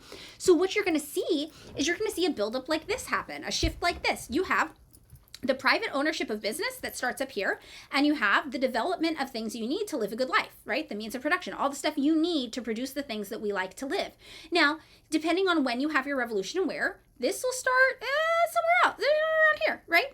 Wherever it starts, you're going to have to trade these things off like this. And that's your goal, to slowly shift these things off like this. So China, they had their revolution of feudal state. They were like, we got nothing. Right? They were like, we got some sickles. We're out in the fields. Like, hi, what's up? We're peasants. They had a long fucking shift to do. So they're about here now, right? And they're slowly starting the process of really attacking things like billionaire status in China. A third of billionaires have lost their billionaire status in the past 5 years in China alone. Here in the United States, if we have that same revolution, we got a shit ton of stuff. We got... This is the process is going to happen.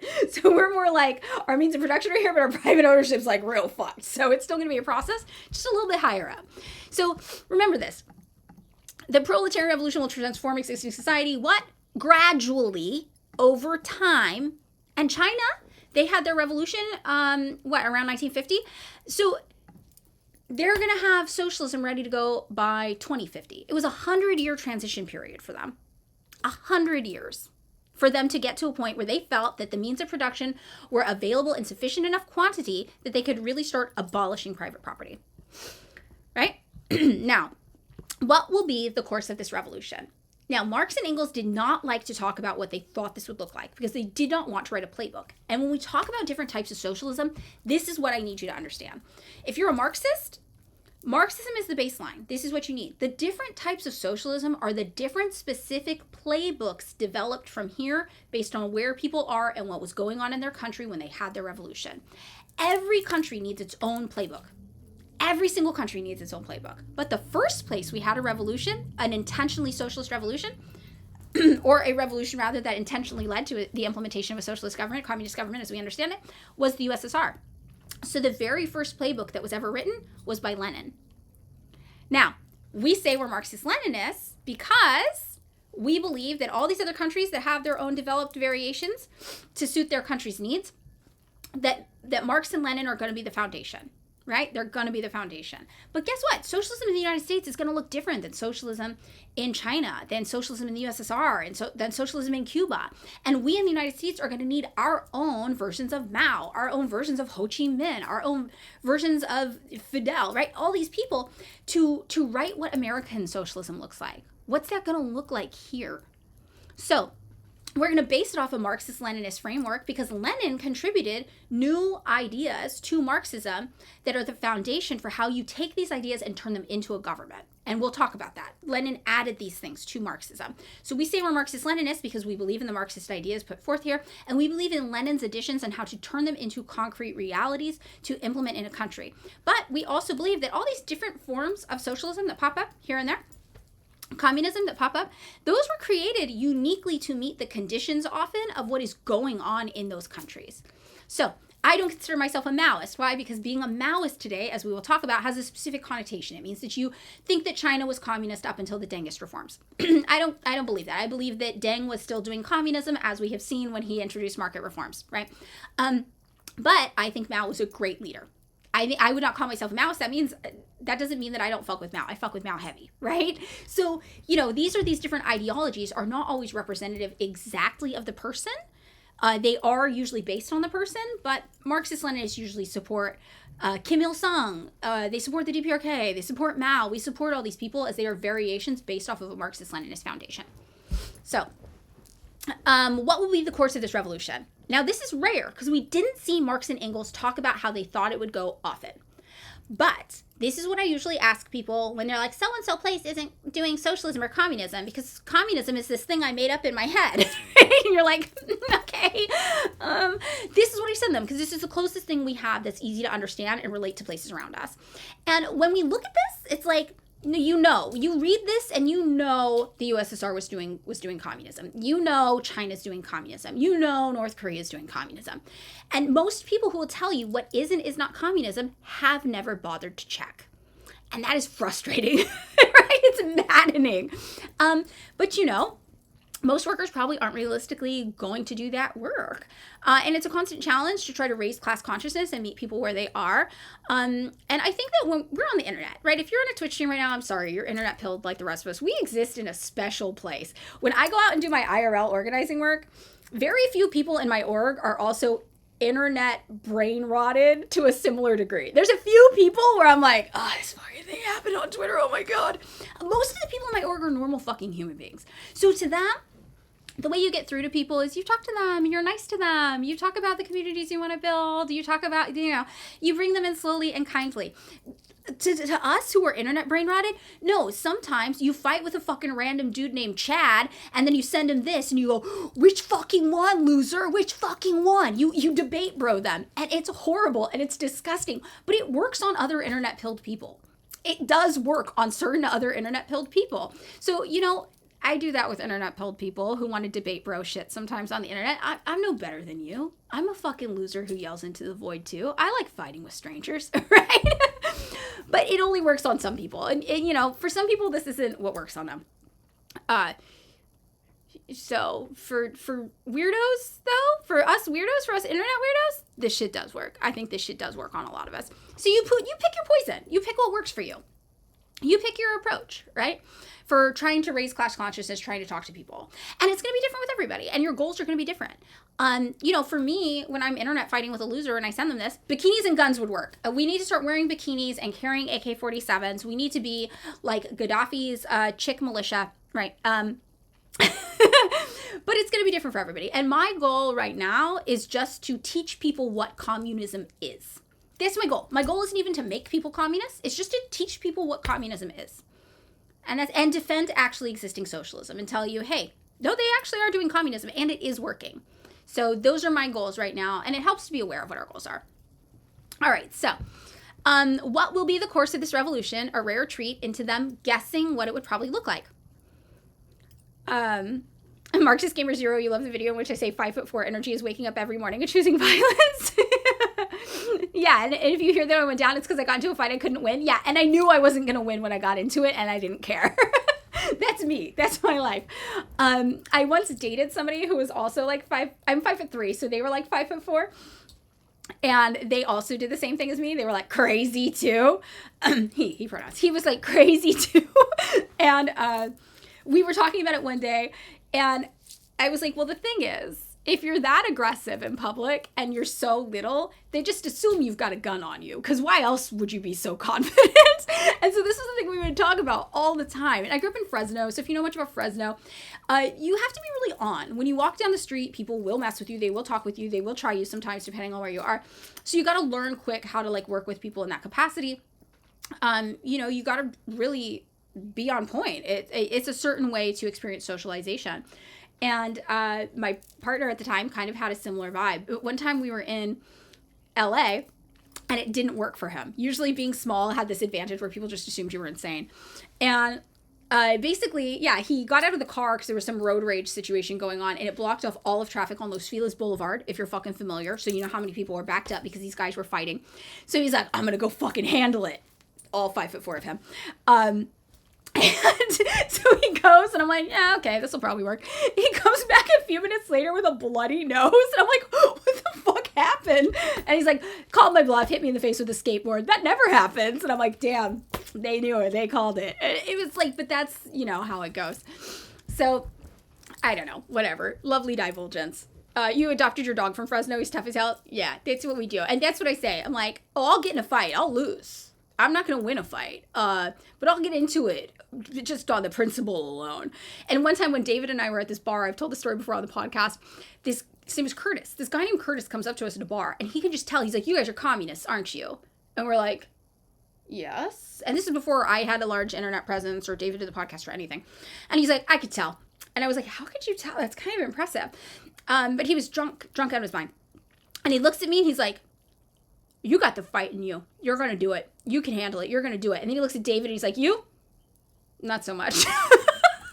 It was so fucking funny because he clocked us both immediately. Very LA. It was so funny. So, okay. All right. Back on what will the course of the revolution be? Above all, it will establish a democratic constitution. And through this, the direct or indirect dominance of the proletariat. Direct in England. So Marx and Engels really thought communism was going to take off in England. That's something they got wrong. It did not really take off in England, but they really thought it would because England at the time had the highest concentration of the industrialized proletariat. So they talk about England a lot. So you just kind of be like, and they're German. They're not in England.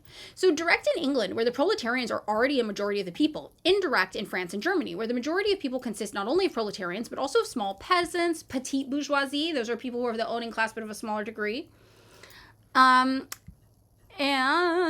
Who are in the process of falling into the proletariat, who are more and more dependent in all their political interests on the proletariat, and who must therefore soon adapt to the demands of the proletariat. Perhaps this will cost a second struggle, but the outcome can only be the victory of the proletariat. So they're like, maybe one day the petite bourgeoisie will fight with the workers, but the workers are going to win.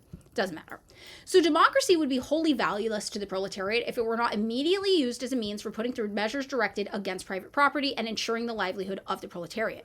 The main measures emerging as a necessary result of existing relations are as follows. And this is why we say, even though socialists have to do capitalism, State capitalism looks a lot different because they immediately are trying to put through measures directed against private property, even as they know they must allow it to continue for capitalism to advance.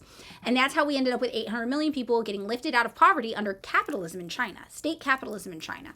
They were still doing that even in their capitalist stage. So here are the steps. Number 1, limitation of private property through progressive taxation, heavy inheritance taxes, abolition of inheritance through collateral lines and forced loans.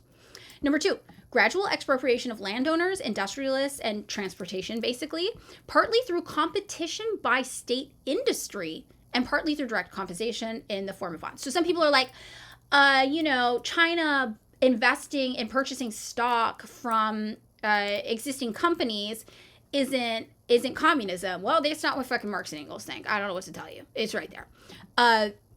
Or if the state doing things isn't communism, well, that's not what Marx and Engels think. I don't know what to fucking tell you there. State industry, it's right there. That's what they think. So if you're inventing your own definition of communism, have fun, go off, write your own doctrine, let me know when it's ready.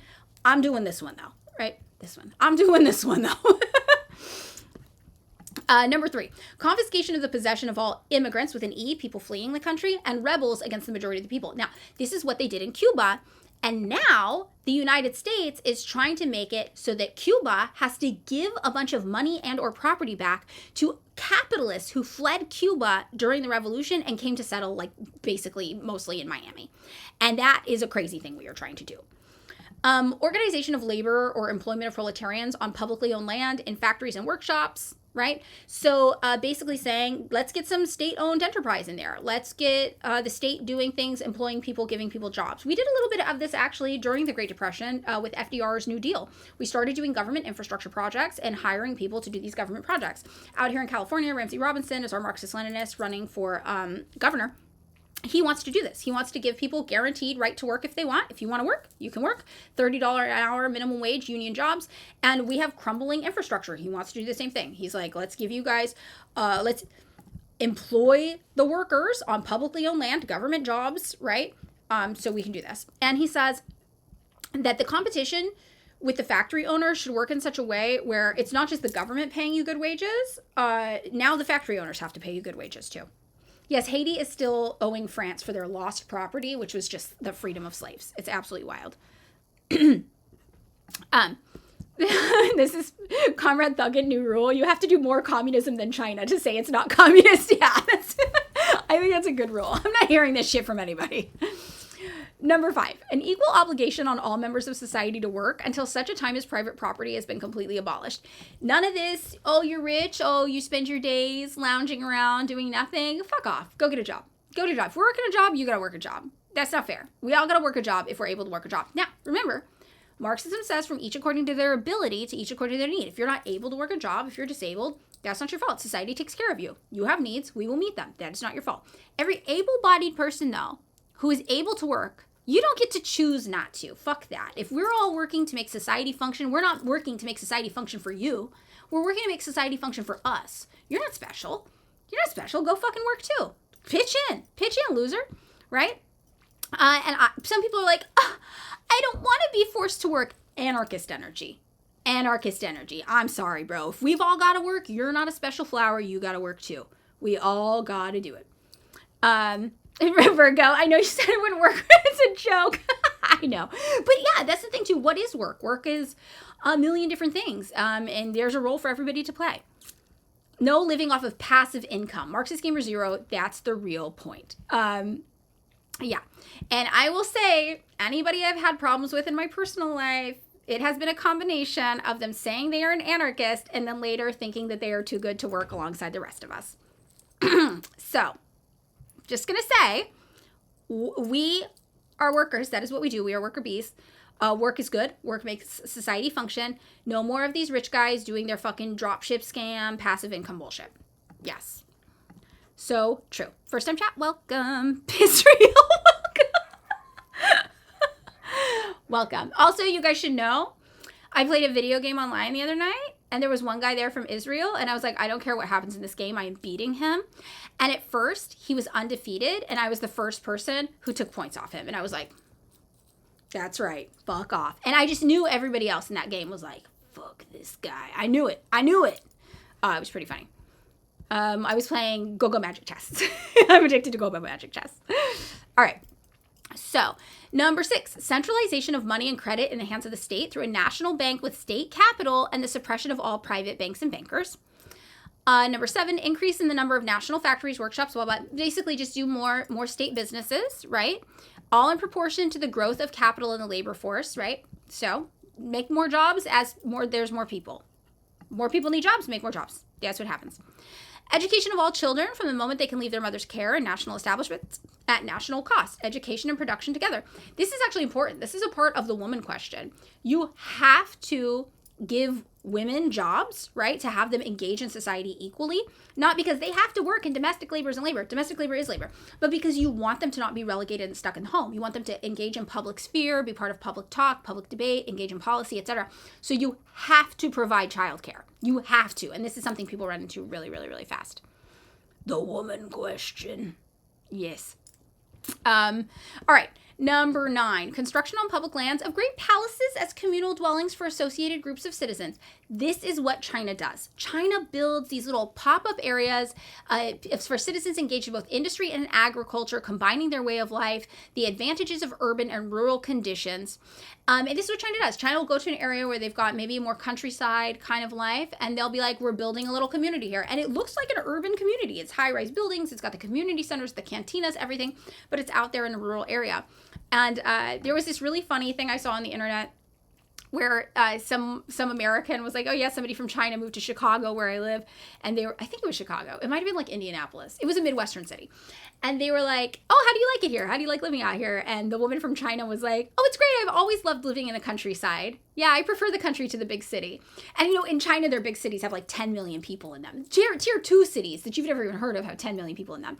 So to her, our big Midwestern cities were the countryside. She didn't even consider them cities because that's what country living looks like in China. And this is because obviously we know rural poverty has always existed. Rural poverty is a massive issue. There's always a discrepancy between urban wealth and rural poverty.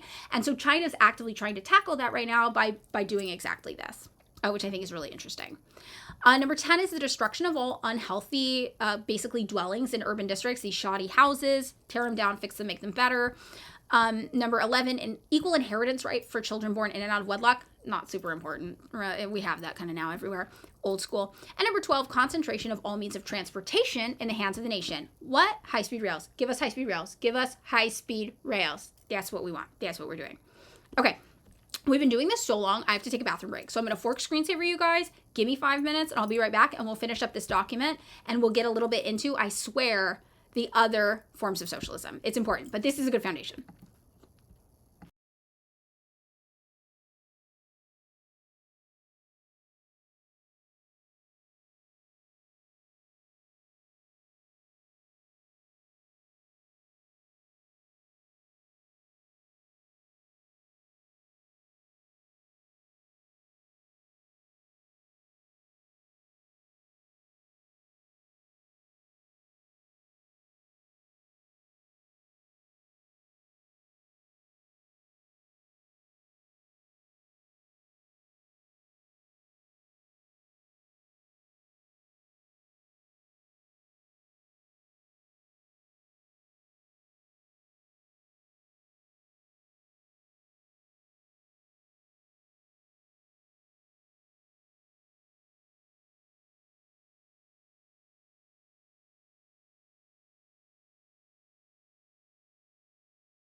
Hi, chat. We're back. What'd I miss? How was it? Was it great? I was in the bathroom too long. I was checking my TikTok notifications too. It's crazy on there. You caught me.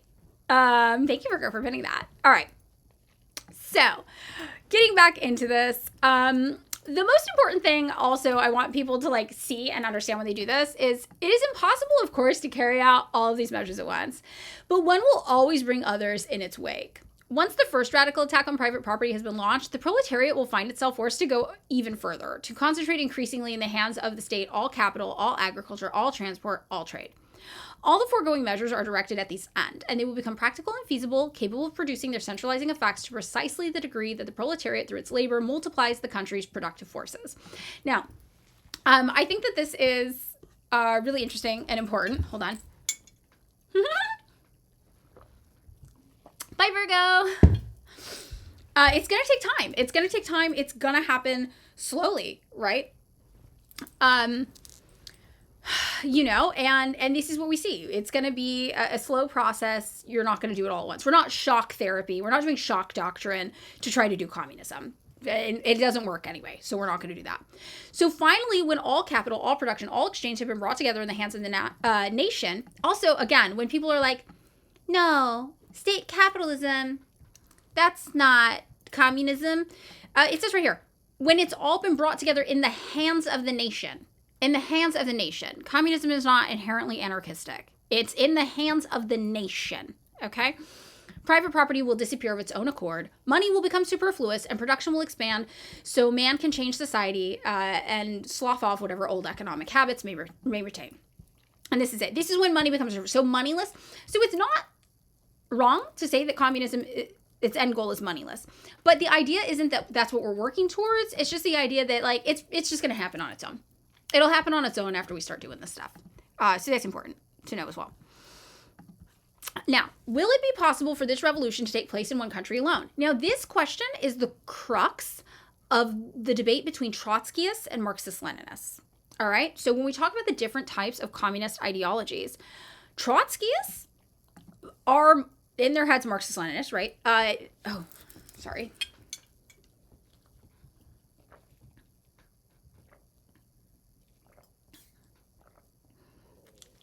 Okay, the central disagreement between Marxist-Leninists, who just call themselves Marxist-Leninists, and Trotskyists is this. Hold on. You're right, Star Wars Hour, you're not wrong. Hold on, let's do it. Is the idea of what we call permanent revolution or forever revolution. Okay, Bethers, okay. Look how much I've had. It's so much. That's more than I drink in a week. Now, we're going to read what Engels has to say about this, and then we're going to talk about how to interpret it. Two different ways you can interpret it. If you interpret it one way, you're a Trotskyist. If you interpret it the other way, you're just what we call a Marxist-Leninist usually. So will it be possible for this revolution to take place in one country alone? No. By creating the world market, big industry has already brought everybody on the planet all together in close relationship with each other, right? None of us is independent of what happens in another country. Look what happens when a country goes communist, like Cuba, right? The United States just fucks with it endlessly. It makes it very hard for them to be able to advance their revolution, to do the things they need to do up here to make this all happen. So Engels says, further, it has coordinated the social development of the industrial societies to an extent that in all of them, the rich guys and the workers have become the decisive classes, and the struggle between them, the great struggle of the day. That's what it is. It follows that the communist revolution will not merely be a national phenomenon, but must take place simultaneously in all industrialized countries. That is to say, at least in England, America, France, and Germany. Okay, so big caveat there, so we'll get into it. It will develop in each of these countries more or less rapidly, according as one country or the other has a more developed industry, greater wealth, and a more significant mass of productive forces. Hence, it will go slowest and will meet the most obstacles in Germany, most rapidly and with the fewest difficulties in England. It will have a powerful impact on the other countries of the world, and it will radically alter the course of development which they have followed up to now, while greatly stepping up its pace. It is a universal revolution and will accordingly have a universal range. So, how you interpret this idea in Marxism will determine if you are a Trotskyist or not. Trotsky was very into the idea of like forever revolution, permanent revolution. Trotsky basically was like, look, you cannot just do communism in one country. Your movement has to be international, and any country claiming they are doing communism or they are communist, they are not.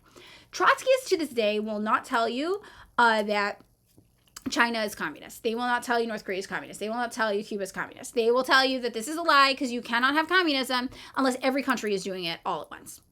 So all of the things that people, everyday people who aren't super politically literate, think they don't like about the USSR is Trotskyism. So when an average everyday person who's not super politically literate tells you, and I know this is a late stream, we're going to go long today. I think it's going to be worth it. I'm just going to push all my work back a little further. When they tell you, that I don't like that the USSR did imperialism. We understand that imperialism is the exploitation of finance capital, and the USSR did not do imperialism. However, in their mind, what they think of as imperialism is actually this thing the USSR did where they prematurely backed the revolutionary efforts of other nearby countries when they weren't sufficiently at a place to be class conscious. Remember earlier when we talked about, can you kind of force a revolution? And Engels was like, no, you have to wait until the people in the country are ready. And we gave the metaphor about China, where China is like, you can't crack an egg from the outside. You have to wait for it to crack from the inside and new life emerges, right? This is what we're talking about. So the USSR at a certain point was like, okay, communism can only exist if we're all doing it. So if you've got 20 guys in your country and they want to have a communist revolution, fuck it, we'll back you. What do you need? Do you need tanks? Do you need guns? Do you need guys? We're going to help you get there.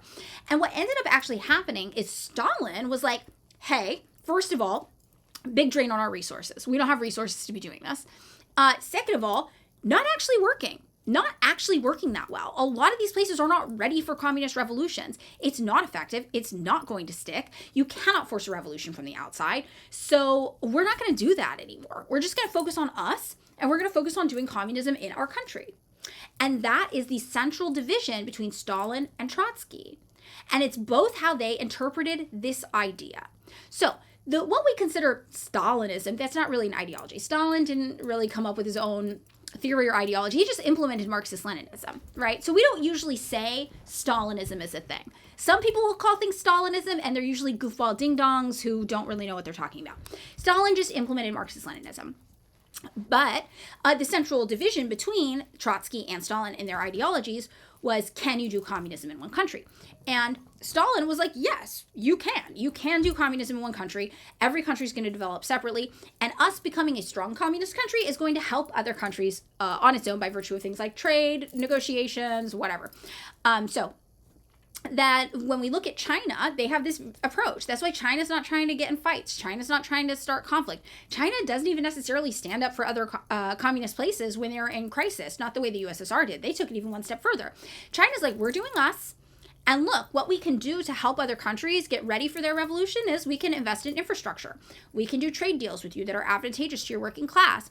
We can help you out of American-backed debt traps in Africa. And that's why when you look at what communist countries in communist parties in African countries say about their relationship with China, they don't tell you China's debt trapping them. They tell you China is offering us a path out of American imperialist debt trap, right?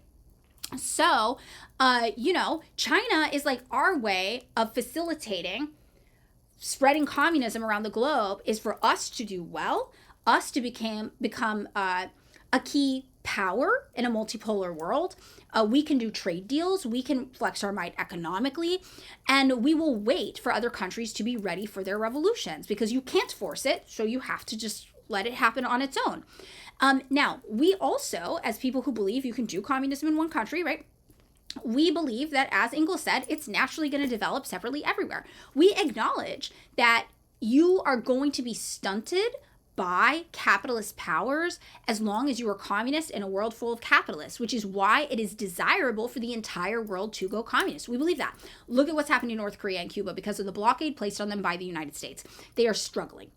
And that is happening because as long as capitalists exist, they will feel threatened by communism and they will try to destroy it. That is true. We acknowledge that. That is why our goal is for the whole world to go communist. We don't think this is an ideology that can just be casually practiced one place. However, we also, as Engels said, no, you cannot force it when people are not ready. Every country must have its own revolution when it is ready on its own. Does that mean then that you don't try to do it in yours when you're ready? No, absolutely not. Absolutely not. So Trotskyists will interpret this to mean that, no, it doesn't matter. You need to be pushing for it everywhere all at once simultaneously, or you're not doing it. Marxist-Leninists, traditional Marxist-Leninists, we don't agree that's true. We understand what Marx and Engels are saying here, that the ill effects of capitalism on countries trying to implement communism and socialism and do their thing are real, and it is horrible, and it is awful, but that doesn't mean that you force countries to be ready for revolution when they are not, just as Marx and Engels said, right? So that is the primary contradiction. So all of the things that people say they didn't like about the USSR, like, why are they just like trying to force revolutions everywhere all around them all the time? That is a more Trotskyist idea. And the USSR actually put a stop to that under Stalin. And most people associate that with Stalin. And Stalin was actually the one that's like, we're not doing this. This makes no sense. We're not doing this anymore. So I think that's a really interesting kind of thing. And that's also the reason why China is not pushing for these countries and trying to prop up revolutions in these other countries to get them communist. Because China's like, you have to be the ones to do it. You have to be the ones. And I think that is the correct interpretation of these 2 points that seem almost conflicting on the surface of Marx and Engels. You cannot force a communist revolution when people are not ready. And also, you can't just have the revolution stop in one country. It's got to be everywhere. So how do you reconcile these 2 competing ideas? That will be the main thing that decides if you are a Trotskyist or you are just a general Marxist-Leninist. And I happen to think the Trotskyist interpretation, it's my personal opinion, is wrong and bad. I think it is bad and harmful. I think it's harmful. I think it pushes forward aggressive forms of, not imperialism, but what the average person thinks of imperialism, right? That force people into conditions they are not ready for. I don't think it is good. I think it is actively harmful. That is why you will see some people be like, I'm a communist, but China's not communist. They're fucking Trotskyists, okay? Meanwhile, China's doing everything on the list and more. So Marxist-Leninists will say, we acknowledge that no, you will not be able to flourish as a communist country as long as capitalism exists. That is correct. And we should be advocating for education all around the world. And we should be talking about these things. But at the end of the day, just as Engels says here, every country is going to develop separately. So what, do we just stop developing? Do we just stop doing it here because it's slower in other countries? Fuck no, we don't do that, right? So that's why we don't like Trots. That's why Marxist-Leninists and Trots don't get along. And we also view Trots as wreckers, because you're trying to fix shit where you can when you're ready, at the stage you're ready for. And they're like, no, that's not communism. No, communism has to be international. It has to be international. It has to be international. You're just like, Jesus fucking Christ, dude. But you were prohibiting us from developing as we are ready, right? And as Engels says here, he says people are going to develop at different rates. So, Trotskyists and anarchists, are they similar? Trotskyists will tell you no. However, in effect, their policies are very similar. I had a joke on Twitter once where I was like, sci-fi movie called Trotbot, and it's just a robot that yells no at you every 20 minutes no matter what you do. And it's a spoil. We view it as a spoiler mentality. Now, the thing I will say though, Trotskyists are still Marxists. They have a weird interpretation of Marx that I do not fuck with, but they are still Marxists. Trotskyists will often give you good critiques of capitalism. They are known for writing a ton of newspapers. I'm not sure why, but all of their critiques of capitalism are sound. If you only have Trotskyist orgs near you, I think it's still more worth it to join it than not. Just know they're going to be weird about China. They're going to be weird about the USSR. They're going to be weird about these other countries doing their thing. And you just have to accept that. I'm always going to say you should join a Marxist-Leninist org, though, if that's an option near you, for these reasons. Marxist-Leninists defend actually existing socialism. We stand up for socialism everywhere it's being tried, because we believe that is the way you advance socialism globally. You say, look at what China's doing. Don't you want what China has? Let's do it. Now, you would never be able to do that, though, if you were a Trotskyist and believed that you couldn't do communism in one country, right? So, FRSO. Yes, I think I'm not a member of FRSO. I love FRSO, though. I see them on the ground doing things all the time when I am out. I think FRSO is great. I think FRSO, PSL, these are great orgs. People will tell you they're horrible orgs. People have their own personal irritation with orgs and, whatever. Sometimes we talk a little shit on each other and it's fine. I think that if you are a person who has more liberal leanings that you want to unlearn, PSL is the place for you. They are really good at speaking to liberals and turning them into Marxist-Leninists. They're so good at it, in fact, that many people don't realize how Marxist-Leninist they are. And they are extremely Marxist-Leninist. They are extremely hardline. But they're so good at lib speak that people think they're softer than they are. So I think if you still have liberal tendencies you want to unpack, PSL is the place for you. I think if you don't have liberal tendencies you want to unpack, FRSO is the place for you. So I recommend those things if possible. And I think both are great. I think they're both great. How do you go about joining a local chapter? Yeah, usually there's a place online where you can submit your info, and then usually somebody from the org will interview you to try to figure out if you're a fucking fed, or if you're like, cool, man, or like what your interest level is, how much you want to participate, how much you don't. Like, they'll get a vibe to see if it's right. So yeah. So this is, you can see, this is why I do not like Trotskyists personally. But I'm going to tell you 100% of the time, I would rather you be in a Trotskyist org than not be in an org at all. I would rather organize with Trotskyists than have beef with Trotskyists. And we're going to be upfront. Trotskyists will too. We will always be upfront about our differences and opinions about this. But the stage we are at in the United States is an educational stage, right? So anything we can do to try to raise class consciousness is the primary goal I think we are in right now in the USA. And Trotskyists are able to raise class consciousness. That's what their newspapers do. That is part of their goal. So I'm not going to knock them for that, right? I'm not going to knock them for that.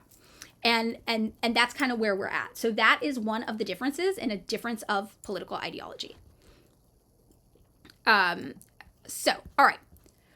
What will be the consequences of the ultimate disappearance of private property? We're almost done with this, guys. I swear, we're so close. Society will take all forces of production and means of commerce, as well as the exchange and distribution of products, out of the hand of private capitalists, and will manage them in accordance with a plan based on the availability of resources and the needs of the whole society. Remember, getting a head count for dinner, that's what we're doing. That's how we're planning this. And this way, most important of all, the evil consequences which are now associated with big industry will be abolished. So industry is not your problem.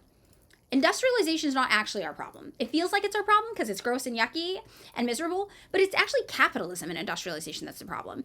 So we as Marxist-Leninists, we do not oppose progress. We are not anti-technology. We are not Luddites, right? We favor industrialization. We favor efficiency of production. We believe that capitalism being in charge of it is the problem, right? Bye, Lord Oxium. Thank you. I know it's a long one. There will be no more crises, the expanded production, which for the present order of society is overproduction, and hence a prevailing cause of misery. They're like, we won't need that. And think about it.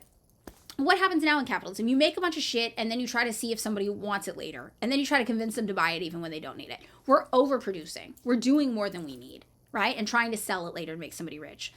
This won't be a thing in communism. You'll just make what people need. And that doesn't mean you stop innovating. You certainly keep innovating. But it's to meet people's actual needs, right? It's not to make 85 million Labubu and then try to sell Labubu afterwards. That's not the order it goes in, right?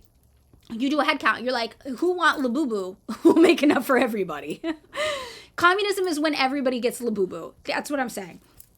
Hold on. Degrowth Marxism. I mean, that can go along with like eco-Marxism too. And that's the thing, every Marxist, though, will be an eco-Marxist, pretty much. Most Marxists are going to say, we need the planet to be alive for us to be alive, so logistically we have to save the planet. And that's something most of us are going to say. So, certain, and the thing about a centrally planned economy is that it naturally limits overproduction. So it naturally is going to take less of a toll on the planet. But that's why we see China is currently the leader in green energy worldwide. They have like the highest rates of green energy investment worldwide right now. China is on set to completely reduce its carbon emissions. China actually made Bitcoin mining illegal in China. And that's why so many Bitcoin miners came to the United States and set up shop in the Midwest and started doing all this weird shit. China made it illegal because of the toll on the environment. Right? And we don't think of China as being particularly environmentalist. We think of them as being an industrial hub. But they were marrying the two in the interest of preserving humanity. And I think that that's important to remember and know. Right?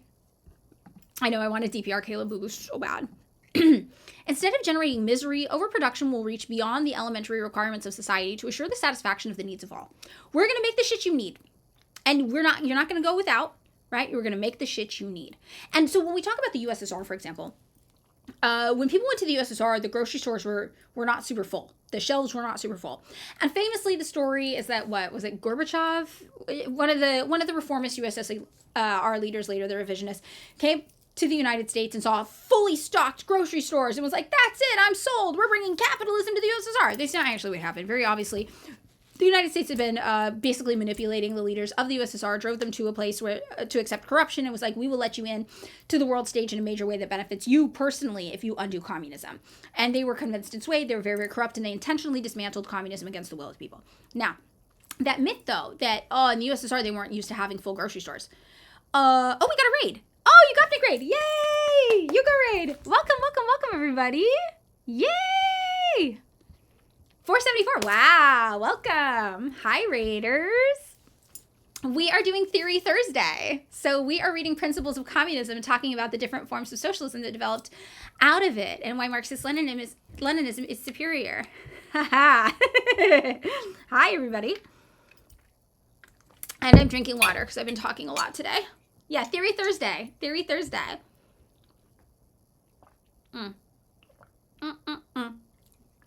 Yeah, this is the best raid for us too. This is great. Yes, we're studying. Okay, so we're gonna get back into this. We are talking about centrally planned economies and how they are designed to meet the needs of everybody. And we're talking about the USSR and how in the USSR, they were like, I do talk a lot every day. It's starting to hurt my throat. Since I started doing the lives, I'm like, oh my God, I'm noticing it. So we're talking about how there's the myth that, the leaders of the USSR came to the United States and saw full grocery stores, and they were like, only capitalism can do that. We're undoing the USSR. Thank God for capitalism filling our grocery stores. But what we actually know is that in the USSR, they were eating around the same amount of caloric intake per day as Americans. And their caloric intake was actually considered more nutritious than Americans. So they didn't actually have a problem getting access to the food that they needed, right? What we were actually seeing in the United States was overproduction. It was a result of an inefficiency of the free market. We were overstocking grocery stores with shit and then trying to sell it. And we know in the United States, obviously, tons of food goes to waste. Like, let's look at food waste. Food waste in the United States. So this idea that people didn't have access to food in the USSR, that was not true. They had access to, on average, the same amount of food that Americans wanted to eat and better intake. And what we know, obviously, food waste, let's say, the United States discards more food than any other country in the world, nearly 60 million tons, 120 billion pounds every single year. Right? So what we are seeing is the real-time effects of an inefficiency in the market, overproduction, expanded production, overproduction, causing misery. This is exactly what we're talking about. Got to take a break from screen time. That's okay. I respect it. Get out of here. So this is exactly what we're talking about here. Once you do away with that and you just give people what they need to live, guess what? First of all, it eases the production on you. Second of all, it frees you up to start making other shit, to start doing innovation, right? Not overproduction, lack of distribution. I mean, that's true in the United States. That is true in the United States because we do deal with hunger. We do deal with food scarcity, and is not equally distributed because there's no profit motive to do it. That's a great point. That is very, very true.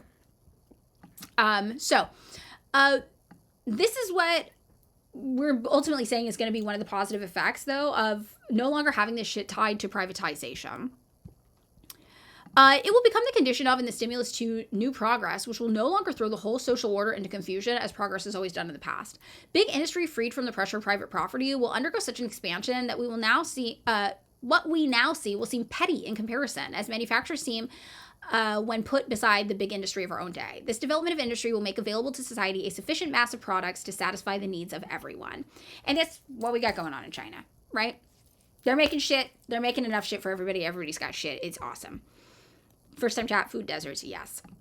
The same will be true of agriculture, which also suffers from the pressure of private property and is held back by the division of privately owned lands into small parcels. Here, existing improvements in scientific procedures will be put into practice with a resulting leap forward, which will assure to society all the products it needs. Now, obviously, we know Holodomor, right? USSR. Everybody's like, oh, the USSR intentionally starved all these Ukrainians. We know that's not true. We know that that was a naturally recurring famine that had happened to the region over and over and over again for years. And actually, the USSR found a way to stop it from ever happening again.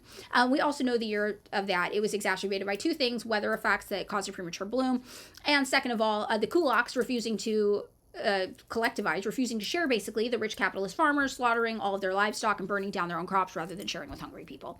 We know that's what's caused it. But what we actually see is that if you look at the years that region experienced famine, they stopped experiencing it after that because the USSR found a way to stop it. And I think that that's really important to note. So in this way, abundance of goods will be available to satisfy everybody. People will no longer be subordinated to a single branch of production. They will develop one of their faculties, no longer at the expense of another. You will be able to have a more multifaceted approach, a better connection to your labor. You're not going to be stuck in a factory just sewing zipper over and over and over again. This will expand the opportunity for you to become more involved in a holistic level and more connected with production. So I think this is super interesting. Now, 21, what will be the influence of the communist society on family? Now, Engels actually wrote about the family a lot. I always call it On the Family, but that's not the full proper name. Origin of the Family is the full proper name. Engels wrote about this a lot. And there are a lot of more kind of reactionary socialists who believe in these like super nuclear family units. But a lot of queer socialists read and interpret Engels' work way differently, where it's actually a critique of the nuclear family and talks about how it is a direct reaction against capitalism. So they're going to make you share your wives. But that's what Marx made jokes about capitalism doing. He's like, all these rich guys are just having sex with each other's wives all day. Like, they need to get a thrill somehow. So it's very, very interesting. Yeah, I read it as a critique. Yeah, guilty, queer. Yeah, me too. I'm like, Engels would have been all about queer poly Brooklyn life, man. You know, I think it's funny. So what will be the influence of communist society on the family? Engels says it will transform the relations between the sexes into a purely private matter, which concerns only the persons involved and to which society has no occasion to intervene. Like, it's not going to matter because, look, once we introduce these things to provide childcare, for example, women aren't going to be relegated to the home. They're just going to be other people in society working alongside of you, existing alongside you, doing party work alongside of you. And this is something I really like Susie Kim's writing about. She focuses a lot on North Korea and the woman question and how they set about resolving it. Now, it's important to know most of these countries that had communist revolutions never fully resolved the woman problem, but I think it's one of those things that's pretty difficult to fully resolve. It's going to take years and years and years to undo it and learn. But one of the stories I've told a lot before is that in North Korea, when they tried to do this, they realized that, like we experience here under capitalism, women were going off into the world, doing their work, doing their party work, and coming home and still being expected to do all this cleaning in the house. So they actually had to start a propaganda campaign designed at men to be like, it is uncomradely to make your wife sweep the house every night after she comes home from work. She's tired too, sweep half the time. And this actually was kind of effective at doing this.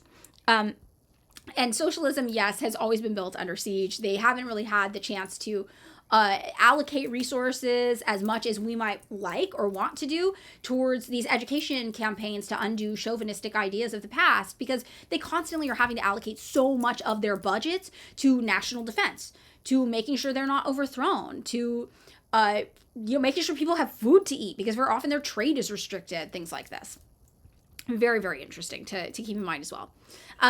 Cuba's family code, yes, exactly. So it can do this because it does away with private property and educates children on a communal basis, and in this way removes the two bases of traditional marriage, the dependence rooted in private property of the woman on the man and the children on the parents. So this is why I think Engels would have supported gay poly freaks being communists. I'm just going to say, I think it's there. And here is the answer to the outcry of the highly moral Philistines against the community of women. Community of women is a condition which belongs entirely to bourgeois society and which today finds its complete expression in prostitution. But prostitution is based on private property and falls within it. Thus, communist society, instead of introducing communities of women, in fact, abolishes it. So also, we know Lenin famously was like, organize the sex workers. Why aren't we organizing the sex workers? And we know sex workers are traditionally considered part of the lumpen proletariat, and they have great revolutionary potential. Many sex workers are the Black Panther Party actually did this also with gangs, local gangs. What we find is members of the lumpen proletariat often already have an innately higher class consciousness, because the relationship between them and the rich is more exacerbated in many ways. It's more evident anyway, and they're able to see it more clearly. So Lenin was actually pro-organize the sex workers. It's very, very interesting. So what will the attitude of communism be to existing nationalities? The nationalities of the peoples associating themselves in accordance with the principle of community will be compelled to mingle with each other as a result of this association and thereby to dissolve themselves, just as various estate and class distinctions must disappear. So basically, communism is anti-nationalist. And what you'll see a lot is that the conflicts that have emerged between communists have been with far right-wing nationalists. So communism and nationalism are the antithesis of each other. And a lot of the people who are anti-communists are very pro-nationalists. And nationalism is a very right-wing agenda, right? So we look here in the United States, who are our nationalists? Donald Trump, right? The proto-fascist movement, MAGA people, right? The national question is a must-read. Yes, totally. These are kind of our natural enemies. Now, does that mean that we don't believe in the existence of a nation? No. Does that mean that we don't want to have a state that we want to take control of and use to advance our interests? No. That just means that we cannot conceptualize of ourselves with a national identity above all else. We are workers first and foremost. And that's why when we look at China, right, their civil war was the communists versus Chiang Kai-shek, the weird fucking nationalist dude who then fucked off to Taiwan and then was like, no, I secretly won the war. Now I'm in charge of all of China from Taiwan. And that's not true. But a bunch of dumb Americans still think that think Taiwan is independent for some reason because of this. It's a whole fucking mess, right? So, nationalists are usually our enemies. And that doesn't mean that we don't support a state. We do. That just means that we don't think that nationalism is a viable path to liberation or to self-actualization or to class consciousness or anything like that. This is a Raider, empty light. Nationalism as we know it is a bourgeoisie movement historically and through today. Yes, exactly. And we see that's why Mussolini loved it so much when he developed fascism, the doctrine of fascism, in direct opposition to communism. He was like, no, you only identify with the state. Nationalism all the way. All other identity forms are wrong. We're going all in on nationalism. Right? So that's why those are our natural enemies. And it's very, very interesting. And this is one of the things where liberals will claim that they hate nationalism. They'll claim they hate the MAGA crowd here in the USA. Their foreign policy sides with them 100% of the time. And when push comes to shove, they'll side with the nationalists over the communists any day of the week. Right? Because they have false consciousness. So what will the attitudes be to existing religions? Oh, also worth noting, Lenin added something later after this where he believed in the right to self-determination for oppressed nations. So he believed that within some nations' borders there existed, maybe not even within their borders, but, however you want to conceptualize the borders, there were some nations that were being oppressed. And that they deserved the right to decide for themselves and kind of lead themselves. And that the hope was that they would stay with a country that had gone through a communist revolution, but if they wanted to leave, that was on them. And part of this is also the understanding that within a nation's borders, a country's borders, people develop class consciousness at different rates, people have different experiences. So you don't want to push people to have a revolution when they're not ready. If there are some groups of people who aren't ready for a revolution and they are bound together through a cultural experience that has been based on their oppression by the other groups of people, you just understand that they might want to do their own thing, and you hope they won't, but you need to let them go if they do, and ultimately it will be beneficial to everybody in the end. So here in the United States, back in the day, the CPUSA actually saw this and made an argument that there was an oppressed nation of Black Americans existing within the borders of contemporary current day the United States, based off of Lenin's ideas of the right to self-determination for oppressed people. They were like, Black Americans, they're their own nation, they deserve their own autonomy and their own ability to make decisions for themselves. So this is very often why places like China, for example, have autonomous self-governing regions.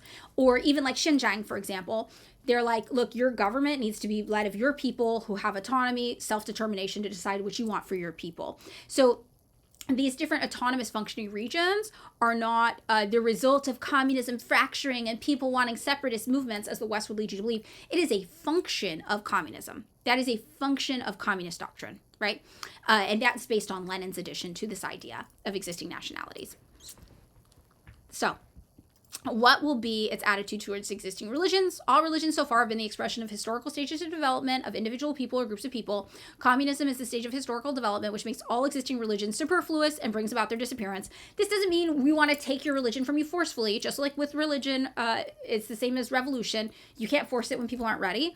So just because we believe that religion will probably not be a thing forever and will wither away, that doesn't mean we want to take it from people.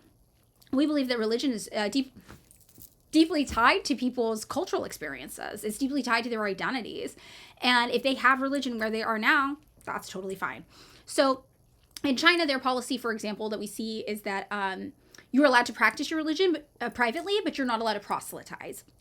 And we see that the Shenyang dance troupe out in the United States, The Life Before Communism dance troupe, they are actually part of a religious cult called Falun Gong that was kicked out of China because they used their cult to religiously convince people to stop taking medication they needed to live, because if they Falun Gonged hard enough, like, they would reach enlightenment and be saved spiritually. And then like over 1,000 people died. So China was like, hey, you are proselytizing your religion and you are using it to harm people. And then they were like, oh no, we're victims. And they ran away to the United States and started publishing this newspaper called the Epoch Times. It was all about how evil China was to them, and doing this fucking Shenyang dance troupe to be like, we're so oppressed by China. In reality, they were a fucking religious cult that was murdering people, right? So that's the communist approach to religion. You can practice your religion, but you can't proselytize and you can't use it to harm people like that. That's not cool, man. And some people interpret that as religious oppression. I don't think that's religious oppression at all. And a lot of people are Marxists because it does complement their religion. A lot of people who study Islam, practice Islam, will find a lot of parallels in Marxism. And they're like, I'm a Marxist because it goes hand in hand with my religion. And we think that's great too. So the reality is that even though China is like, you can't proselytize, they have more mosques per capita for Muslim people in China than the United States does. Right? They certainly are able to provide better opportunities for people to practice their culture and their religion insofar as they see fit than capitalism is, which I think is important to note. Malrish, you've been an atheist for 30 of the 40 years you've been an Irish Catholic. You're still an Irish Catholic because that's how culture works. Exactly. Right? So, you know, I'm an atheist, whatever, but I'm an atheist and a Marxist. I don't care if other people have religion. That's fine. That's totally fine with me. Right? So how do communists differ from socialists? This is important. And this is the part I wanted us to get to. And we'll get through all of this document and that'll be the end for today. How do communists differ from socialists?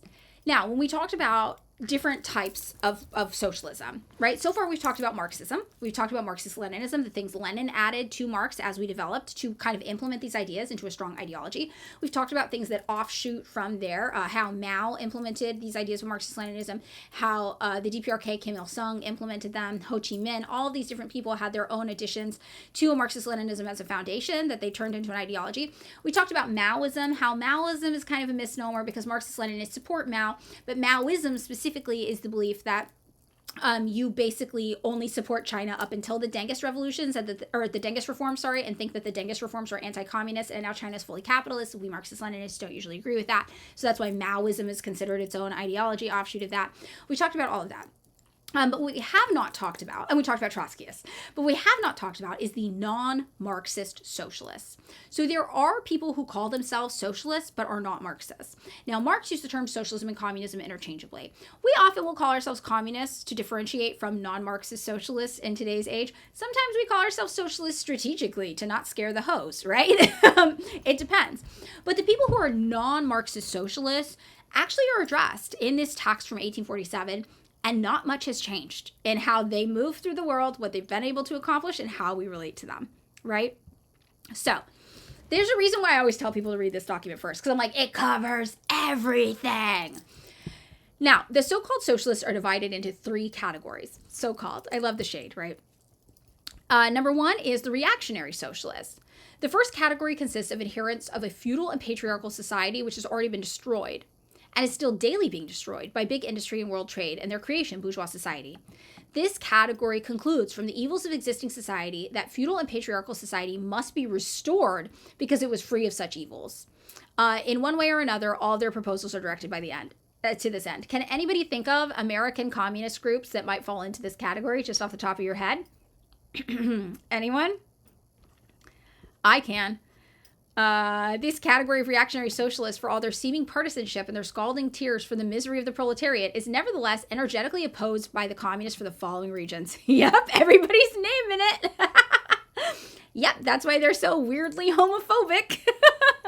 The document we're reading right now is Principles of Communism by Engels from 1847. This category of reactionary socialists, for all their seeming partisanship, blah, blah, blah, blah, blah, they are opposed by the communists for the following reasons. Number one, it strives for something which is entirely impossible, right? You're not going to be able to, I would say that they don't necessarily advocate for a feudal society to be restored, but they do advocate for a more patriarchal, traditional society, and they appeal to traditionalism, the group everybody's mentioning in the comments. Like, they'll say, be normal, don't look weird. Why are you dressed like that? Why are you doing that? Be more traditional, dress more traditional. I got harassed and attacked by those people because I don't present like a traditional idea of femininity. And they got very, very upset by that. They don't like queer people. They don't like trans people. They don't like non-binary pronouns. They don't like any of this. Yeah, everything's going to be video on demand. And they'll tell you, we don't have a problem with that. Anybody's welcome, which is true. But you can see through their messaging that they actually do have a problem with it. They don't explicitly say in their bylaws that you can't be gay, you can't be trans, whatever. They're like, that's your business, whatever. But we see that through their actions that they actually do reject these things socially. They think of these as social phenomenons. They associate queerness with a bourgeois identity. They associate not presenting in accordance with a strict gendered presentation system to be bourgeoisie. It's to me, they're reactionary socialists. Even though they don't advocate for a feudal return. I will give them that. They do not advocate for a feudal return. So we say that we oppose them because it strives for something that is entirely impossible. It seeks to establish the rule of the aristocracy, the guild masters, the small producers, and their retinue of absolute feudal monarchs, officials, soldiers, and priests, society which was, to be sure, free of the evils of present-day society, which brought many less evils, right? And 3, as soon as the proletariat becomes revolutionary and communist, these reactionary socialists show their true colors by immediately making common cause with the bourgeoisie against the proletarians. And this is where, we see the relationships, obviously, that have emerged between them with Tulsi Gabbard that we've seen and these kinds of things. These relationships make us uncomfortable for these reasons. Queerness is inherently revolutionary. I agree with this. And I think Engels would agree with this, too, if he had been alive today to see how things developed. Yeah. So they are contradictory, definitely. And I do tend to lump them in with this for a lot of things. Not everything. Again, they don't want to do feudalism, but. So the second is the bourgeois socialists. The second category consists of adherents of present-day society who have been frightened for its future by the evils to which it necessarily gives rise. So today we would probably call these the social democrats. That's probably who these people more are. In the USA, they call themselves democratic socialists, but they're really not. They're this. So like the Mamdani types, the AOC types, the Bernie Sanders types, they kind of fall into this category, and you'll see why. What they want, therefore, is to maintain this society while getting rid of the evils which are an inherent part of it. So it's a contradiction. To this end, some propose mere welfare measures. And that's what we see happening. We don't see people talking about imperialism. We see Zoran Mamdani get out there and be like, Nicolas Maduro's a dictator. Cuba has a dictator. Everybody's a dictator in these socialist places. But I want to give you free childcare and buses. These are welfare measures. These are domestic welfare measures. These don't seek to undo the system that exists. They seek to put a Band-Aid on it and perpetuate the ultimate evil that's inherent to it, right? They're doing this under the pretense of reorganizing society, but they actually are trying to preserve the foundations. And this is why we saw with Zoran Mamdani. He's like, my goal is actually to bring you back to the Democratic Party. My goal is to get you voting for the Democratic Party again. He said that, right? So he wants to offer you these reforms to get you to support the system that's already in existence. AOC, Bernie Sanders, same way. So communists must unremittingly struggle against these bourgeois socialists because they work for the enemies of communists and protect the society which communists seek to overthrow. So when people are like, why are the Marxist-Leninists so mad at the democratic socialists? Here in the United States, they're not even democratic socialists. They're social democrats most of the time. And this is why we're mad, right? They want to offer a welfare state at the expense of the global south. They want to continue to preserve this system and reform it without addressing the things that ultimately will continue to cause harm. Social Democrats with moderate wing fascism, yes, as we know, they killed Rosa Luxemburg. Social Democrats killed Rosa Luxemburg. They murdered communists and permitted fascism to thrive in Germany, which we went over when we talked about this. We talked about this a couple weeks ago. So democratic socialists. So democratic socialists in the United States, I would say we don't have a lot of these today. The DSA markets itself as being democratic socialist, but their most prominent figures they put forward in electoral campaigns have been more social democrat vibes. Now, DSA is interesting because I know Marxists who caucus in the DSA.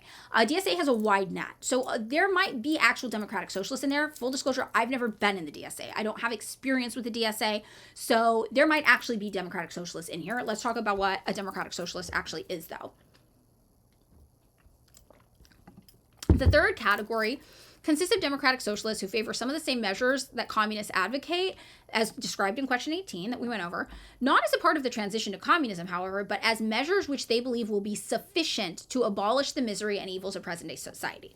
So they're like, we'll just tax people more, we'll introduce state-owned enterprise, and then we'll be done. So think about like how China is right now. And they're just being like, we're done. This is where it ends. We've done it. Not China's actual mission, where they're like, and by 2050, we'll be entering socialism and do even more. This was just the prep work. They're like, no, the prep work's the work. We're done, right? That's what they really are thinking. These democratic socialists are either proletarians who are not yet sufficiently clear about the conditions of the liberation of their class, or they are representatives of the petty bourgeoisie, a class which, prior to the achievement of democracy and the socialist measures to which it gives rise, has many interests in common with the proletariat. It follows that, in moments of action, the communists will have to come to an understanding with these democratic socialists, and in general to follow as far as possible a common policy with them, provided that these socialists do not enter into the service of the ruling bourgeoisie and attack the communists. Now, there could be an argument made that Zoran Mamdani is an example of this rather than a social democrat. As time has gone on, I'm not inclined to believe it, but even if he was, we would be people who are like, okay, let him cook, see what he can do. Let's work with him a little bit, as long as he did not attack the communists. But what happened? The second he had a podium, what did he use it to do? To talk shit about Nicolas Maduro and Cuba. Like, why would you talk shit about Venezuela and Cuba with the podium you had? You are attacking the communists, quite literally. You are attacking the communists. So the second that happens, you have entered the service of the ruling bourgeoisie. We do not pursue a common policy with you anymore. That's how that goes. We gave you a chance. You have revealed your true colors as we thought you would. And we don't fuck with you anymore, right? That's how that goes. It's clear that this form of cooperation also does not exclude the discussion of differences. So even if you're working with these people, you still talk about your differences. And we have the same approach with the Trotskyists. We'll work with them. We still talk about the differences, right? And that's how it goes. So what is the attitude of the communists to the other political parties of our time? This isn't super relevant to us. So I think we're not going to read this. So we'll just probably be done with it for now. But just as a recap, I know this was a long stream. It ran long. That's okay. I'm just going to work late tonight. I think this is worth it. What we really learned and should be taking away from this kind of talk about theory and the prompts that everybody voted on earlier, are what are the different types of socialism? I would hope by now everybody understands the baselines of Marxism, understands Marxist-Leninism as the implementation of Marxist policies into a functioning government system, and Lenin added a few extra things which we talked about, like vanguardism and the right to self-determination for oppressed people. We should also understand the difference between people who call themselves Marxist-Leninists versus people who call themselves Trotskyists. We should understand a little bit about Maoism. We didn't get too much into the other variations, but they're forms of Marxist-Leninism. And you should also understand the non-Marxist socialists, the democratic socialists, the bourgeois socialists, the reactionary socialists, the social democrats. So I can drop the link to this. This is what I always recommend people do. I have to type a tiny URL because it won't let me copy and paste with my setup on OBS for some reason into the chat. But this is what I always recommend people start with if they want to learn, because I feel like it is really the first place you should go to learn about what communism is and is not. And unequal development's an interesting thing that we could talk about for sure. And that's central also to the Trotskyist kind of versus ML debate. We'll probably just keep doing it Thursdays, but we can take what we learn and then we can implement it into the news we learn, and we can talk about these things. So if you guys find that you have any other questions about different ideologies, you can always let me know. But the last thing I just want to add is what we usually consider left communist. There's more branches of communism and communist thought than just this. There's council communists. There's all sorts of different communist thought. What we consider leftist communists, left comms, are ones who also are opposed to basically communist states taking measures necessary to preserve their revolution. And I think this is something really important to end this all on. The reason why Marxist-Leninists are demonized so much as a specific branch of socialists as communists is the same reasons we are also the most successful branch. We are the ones out of every type of communist you've seen or socialist you've seen us talk about. We are the ones who've been able to successfully pull off and maintain socialist and communist leadership, right? We're the ones who've been able to make it work. We're the ones who've been able to do it. The way we've been able to do it is we are not naive and we are not weak in our understanding that your revolution will need to be defended. You will need to stand up for yourself. Now, left communists are the people who will critique the extent to which Marxist-Leninists defend their revolutions. Oh, that was a huge purge. Oh, you imprisoned too many people. Oh, there are political prisoners. But those are exactly the conditions that have been necessary in order for us to maintain these countries, these places, these states that are able to provide and do so much, not only for their own citizens, but ultimately for the world. So, CJ on Substack, if you guys are familiar with CJ on Substack, I highly recommend, said a lot of you are not prepared to defend your revolutions once you have them. You're not prepared to defend your revolutions once you win. And I think that's the biggest takeaway when it comes to the whole left-com thing. If you are not prepared to stand up for the revolution you fought so hard for, what utility is there? Look at how quickly the USSR fell after reformists and revisionists. It didn't even fall, but look how quickly it was dismantled after reformists and revisionists got into power. Why? Because they stopped talking about the importance of defending the revolution. They stopped thinking of themselves in an active state of revolution.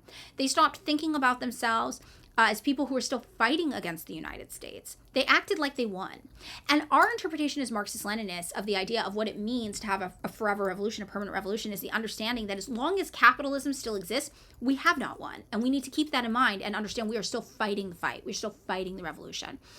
So this is something I think is also important to add on just for the things we didn't talk about, those left-com kind of ideas. And also want to end it on this note before we go.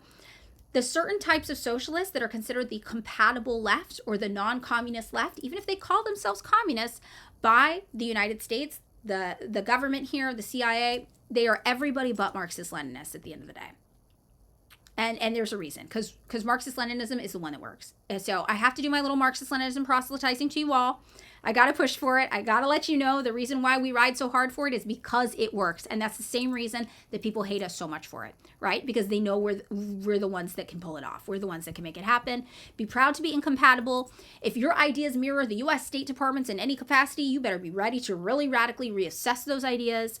And just think about that. Just really, there's a reason, right? And when you think about the great things that have been accomplished under Marxist-Leninism, the life expectancies doubling in these places, literacy rates becoming near universal, people having food to eat in countries where they previously did not, people being able to enter women being able to enter the workforce, kids getting an education, people getting free health care, you should feel proud to defend those things and to want to defend those things.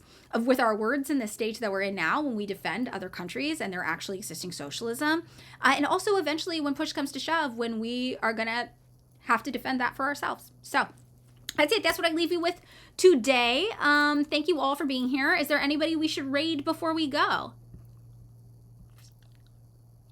Does anybody have any thoughts for who we should raid?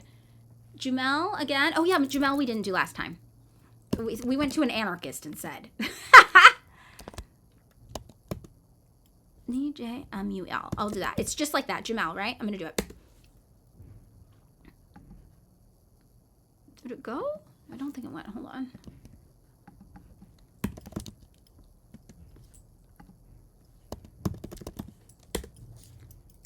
Is it working? Is it working? Yeah, it's working. Okay. And this will be up on my YouTube as well as VOD for today. Bye, everybody. Thank you. Raid now.